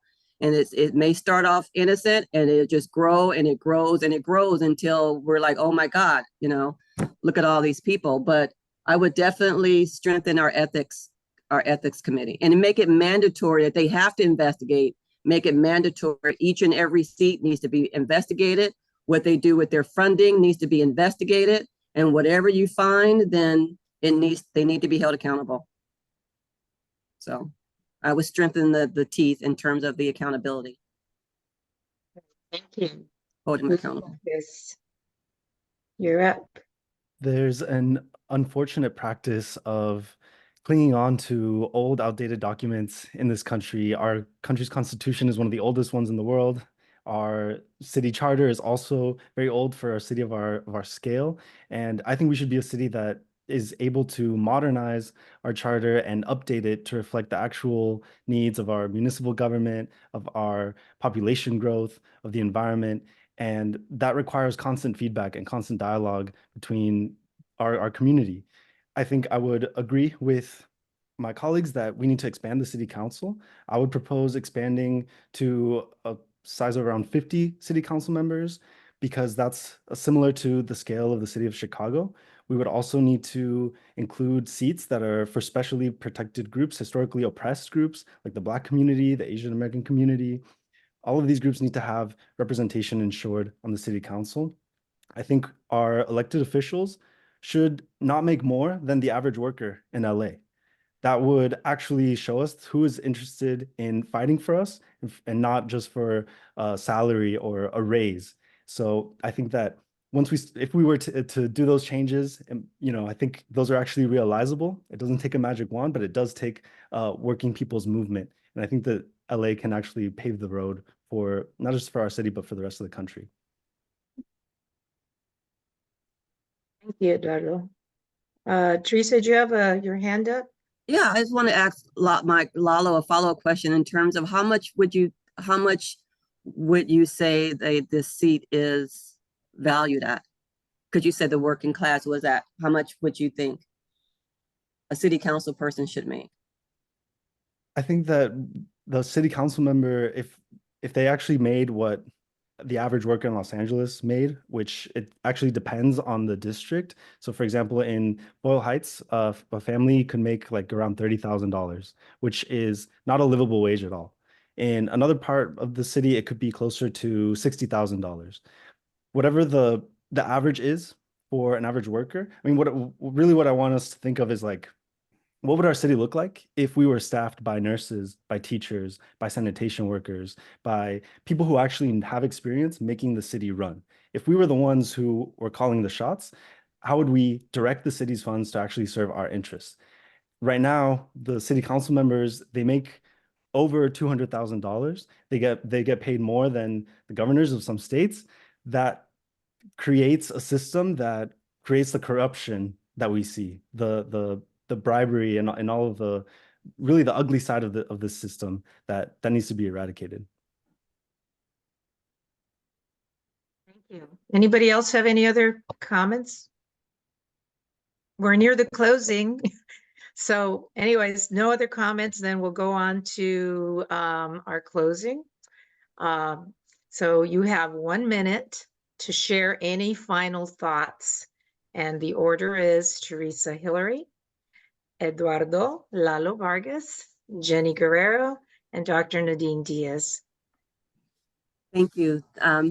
My name is Teresa Y. I mean, I'm not correcting you, but I'm saying Teresa Y. Hillary. I intentionally use my middle initial Y because Y matters. And I think a lot of times when we're putting through policies, we're not really understanding the why of it all.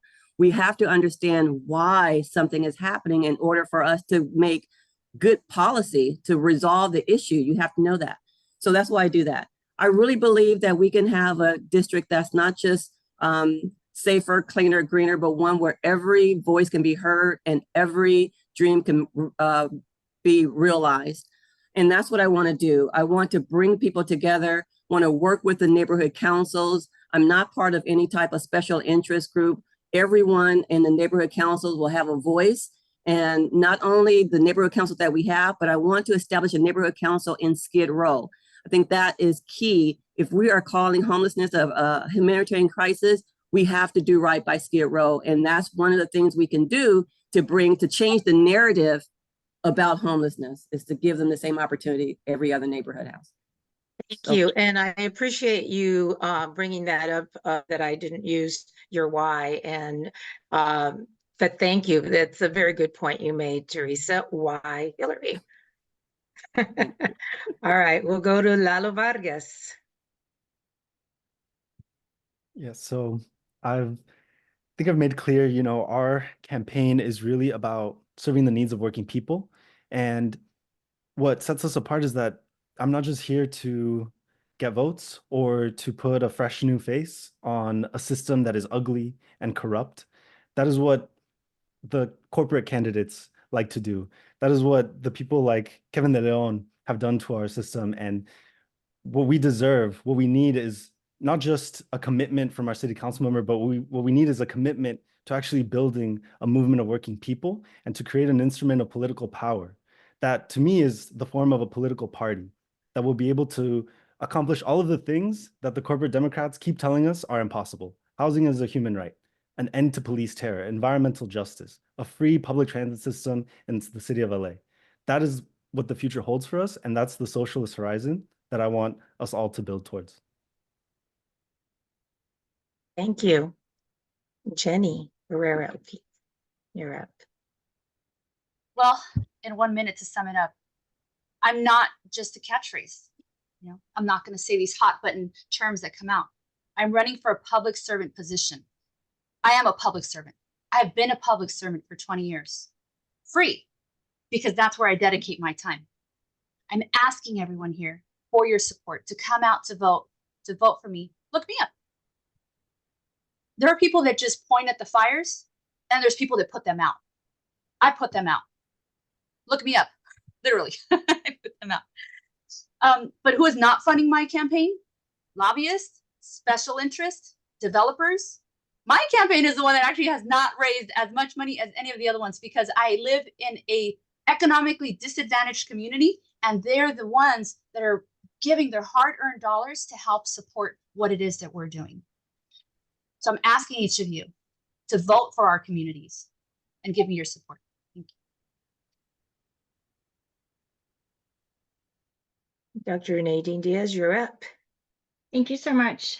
Again, I'm Dr. Nadine Diaz, third generation constituent, born in 1962. I am running because the corruption must stop, and we must work together to prevent any more corruption that is hurting the health of our communities.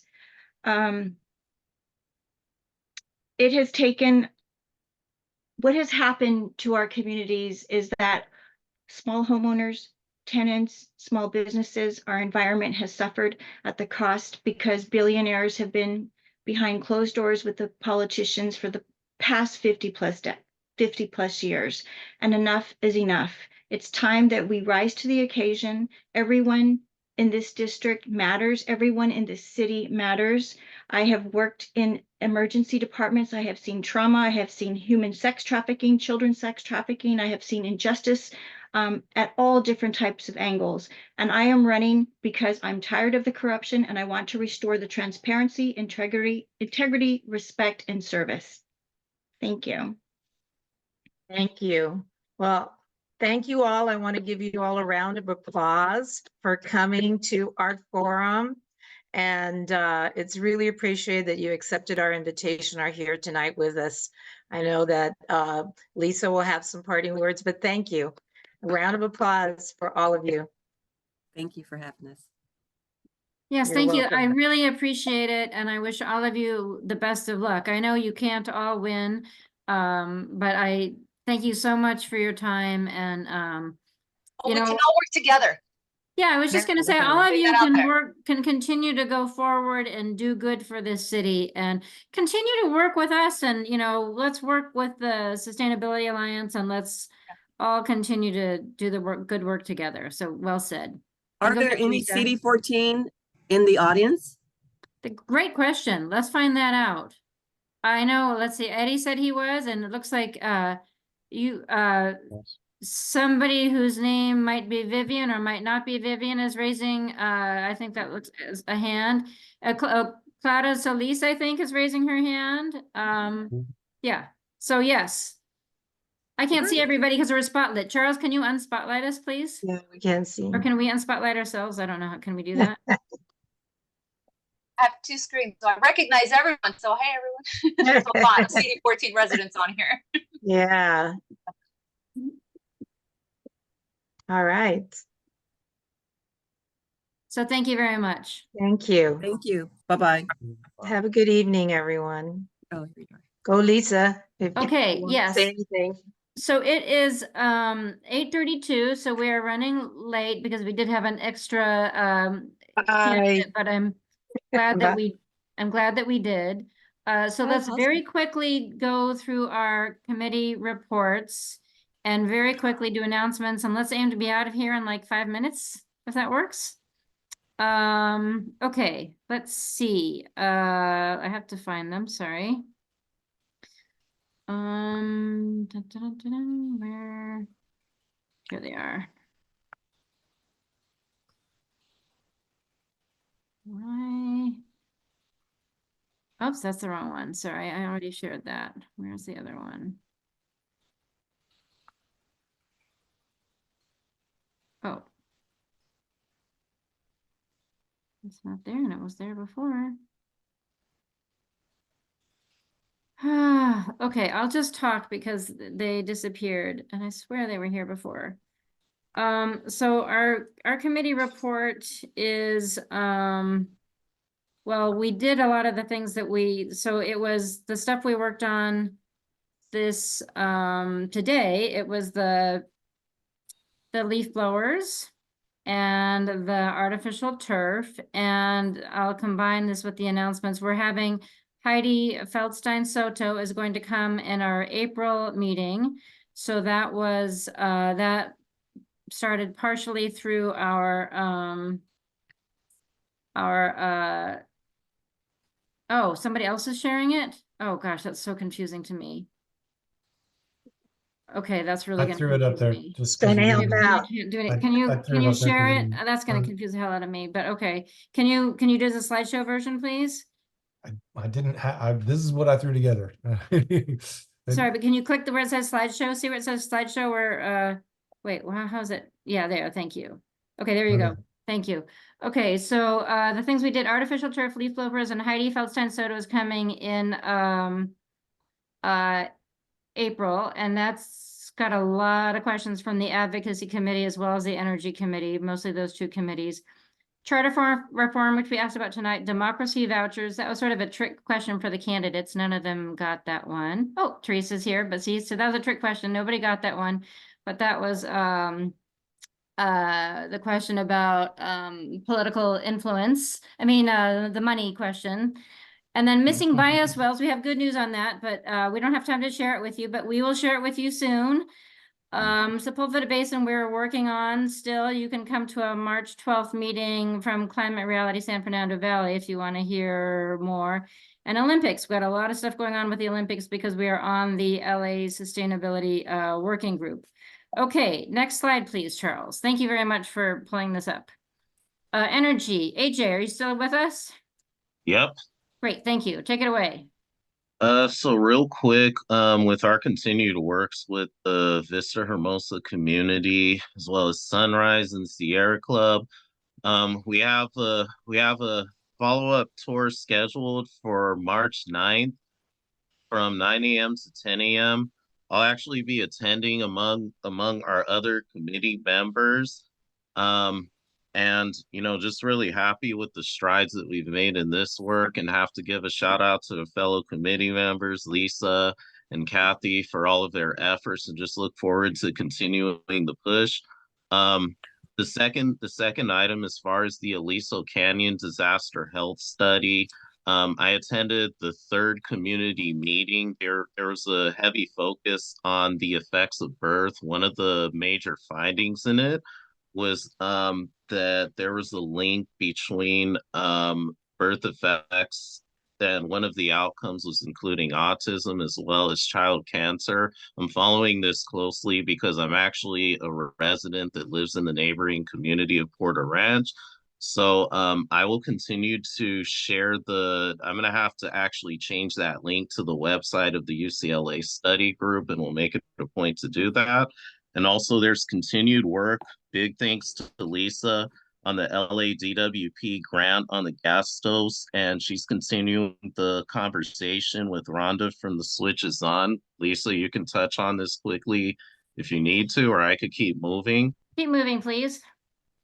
Okay, and then the last thing was it was brought to my attention about some potential environmental hazards on the LADWP Valley Generating Station. And it was a big thanks to Lionel for bringing this to my attention. So what we are doing is actually continuing our efforts with the conversation with the local council district. We have taken a position on the council file in the past. We haven't taken an initial position, but are continuing our work internally with the community to, hopefully come to a resolution. Just as a reminder, our meetings are 7 p.m. every third Wednesday of the month. Thank you. That was great. Muriel, you're up. So we had our meeting the very first of the month. I think we're like the first committee meeting, the first of the month, February 1st at 7 p.m. We had an SFA / Healthy Streets LA HLA motion update from Michael Schneider. Also, Lionel Maris also provided a Sepulveda Transit Corridor update. We put up the text for an EV motion. We're gonna go through it through committee before we could possibly pass it down the avenues before we could have a vote on it. And then also I attended the first Hollywood Safety and Mobility Project discussion. And then we also talked about Stop the Gondola updates. And we recently went to the Metro Board meeting last Thursday. And unfortunately, we didn't get the result we wanted, but we'll just keep trying to resist at every step. And then again, if you want to be part of the listserv, just email me and I'll add you, and then you could go to the website for updates. Hey, everybody, this is Charles with Trees Committee. Joanna's not here tonight, so I'm giving you a very quick report. Trees Committee's next meeting is Saturday, March 23rd at 1:30 p.m. It is Zoom-based. We're talking about doing a writing campaign to build information about trees. And it is not on this particular thing, but it has a lot of the trees people who are going to be involved. I want to throw in really quickly a reminder that we have our lawn conversion event. That is not a Trees Committee event, but a lot of trees people will be involved. That is March 9th and 10th. And if you go to the NCSA website, you can sign up to volunteer for that. Big deal where we're taking a lawn in a multifamily residential apartment building in Leimert Park. We're removing all the grass that's been there for 100 years and all the non-native plants. And we're putting in native plants, water capture features, and we're putting in new street trees that are native. It'll be a great way to learn how we can make habitat out of a lawn, and lots of different organizations are participating as well. Please come, please be a part of that, and also come to the Trees meeting on the 23rd.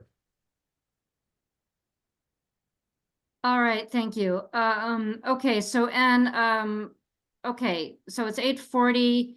I wanted to make those two announcements. Charles, are you able to put links to that event? AJ, you were going to send me that link that you said there was a problem with. I don't know if there's still a problem with that link.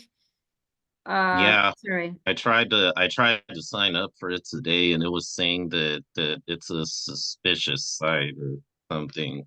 I don't know if it's on my end or not. Yeah, could you please send that to me? I know you were going to after we met. Sure. If you can send that to me, that'd be helpful. I haven't heard that report. Anyway, I'm gonna we need to get those links in the chat. And I'm asking Charles to do everything because I am overwhelmed. We have I'll try to get one link in. Sorry, while I am scrambling, any announcements besides, so we have two events coming up. One is the Heidi Feldstein Soto event that I mentioned. One is the event that Charles just mentioned. And I want to I'll get the link to the eval in the chat. And then does anybody else have announcements? Glenn, you usually have one. Are you still here? I'm still here. I could go ahead and let you know as far as the neighborhood council budget advocates that we are looking to have a session on April 27th, as we have in the past couple years regarding the Mayor Bass's proposed new budget to kind of give an overview on the major components. So we've done that in various configurations with both representation from the mayor's office in the past, CAO, and sometimes just our resident, whatever. So that'll be via Zoom, and we'll get that out to all the neighborhood councils. And just know the mayor, legally, the new budget has to be released on April 20th, but because it falls on a Saturday this year, the deadline is Monday, April 22nd. But last year, Mayor Bass released the budget early by a day or two. So it'll be around that time frame. And then City Council about a week later starts its hearings and public hearings. And then 2 weeks after that, about or so, they kind of wrap it up and take it to full City Council later in May. So that's what I want to say on that. And by the way, on that same day, as it turns out, the annual Chatsworth Nature Preserve Earth Day open house will be held on Saturday, April 27th. I think that's from 10 a.m. to 2 p.m. So watch for that too. It's once a year folks can get into the nature preserve. Thank you. Okay, cool. Thank you. And by the way, Glenn, one of the things I haven't finished listening, but I was inspired by the thing I was listening to from the Lank recording to add to the Heidi Feldstein Soto list of questions to maybe, I'm gonna think about asking her about the conflict of interest issue regarding the historic cultural North NC conflict of interest thing, if that makes sense. Yes. Anyway. They're making it difficult for those board members to weigh on an issue Yeah. that affects, a huge amount of their community. Yeah. Okay, anyway, any other announcements, anybody? Okay, thank you, AJ. Okay, we're late. We often are, but we did have an extra candidate, and I think it was lovely to hear them. And Pilar, I hope you saw my answer. I'm very curious as to why you think we are supporting candidates. We are not allowed to, totally not allowed to. So I don't know why you think we are. That would be very disturbing if people think we are. I actually know both of the candidates personally, and it makes it very challenging for me. And I like both of them personally, just so you know. Okay, is that it? Oh yeah, Pilar, and if you thank you. That makes me very curious. If you could send that to me, my email, I'll put my email in the chat because that makes me very anxious and curious. I'm gonna put my email in the chat. If you could send that to me, I'm going to oh my God, I'm so tired. I can't even. Say goodnight, Lisa. What'd you say? Say goodnight. Say goodnight. Okay, I'm saying goodnight, but I just want to get my email in the chat for Pilar. But good night, Okay, everybody. good night. I'm saying good night, and I'm going to put my email in the chat for Good Pilar. night, Thank you. everyone. Thank Night. you. Good night, Lisa. Say, Go to bed. yeah, well, yes. The fact that Close my your eyes. Zoom is in Spanish does not help me at all. Okay. Night. Good night. Thank you, guys. Okay.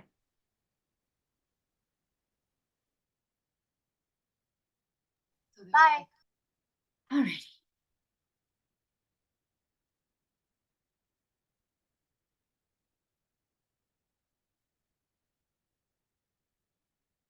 Oh, that's so funny looking. All right. Hey, Lisa. Yes, Paul. Oh, I forgot about the recording. I have to turn off the recording. Oh, yeah. Let me turn it Good off. idea. I'm so glad I remembered. It doesn't remind me to do that. Just a second. Yeah, that's interesting. Well, how would it know? When I say it, see, the thing is Glenn reminds me to turn it on, but he never reminds me to turn it off. I was just Save the about to- chat. Huh? Where does it say? Just a second.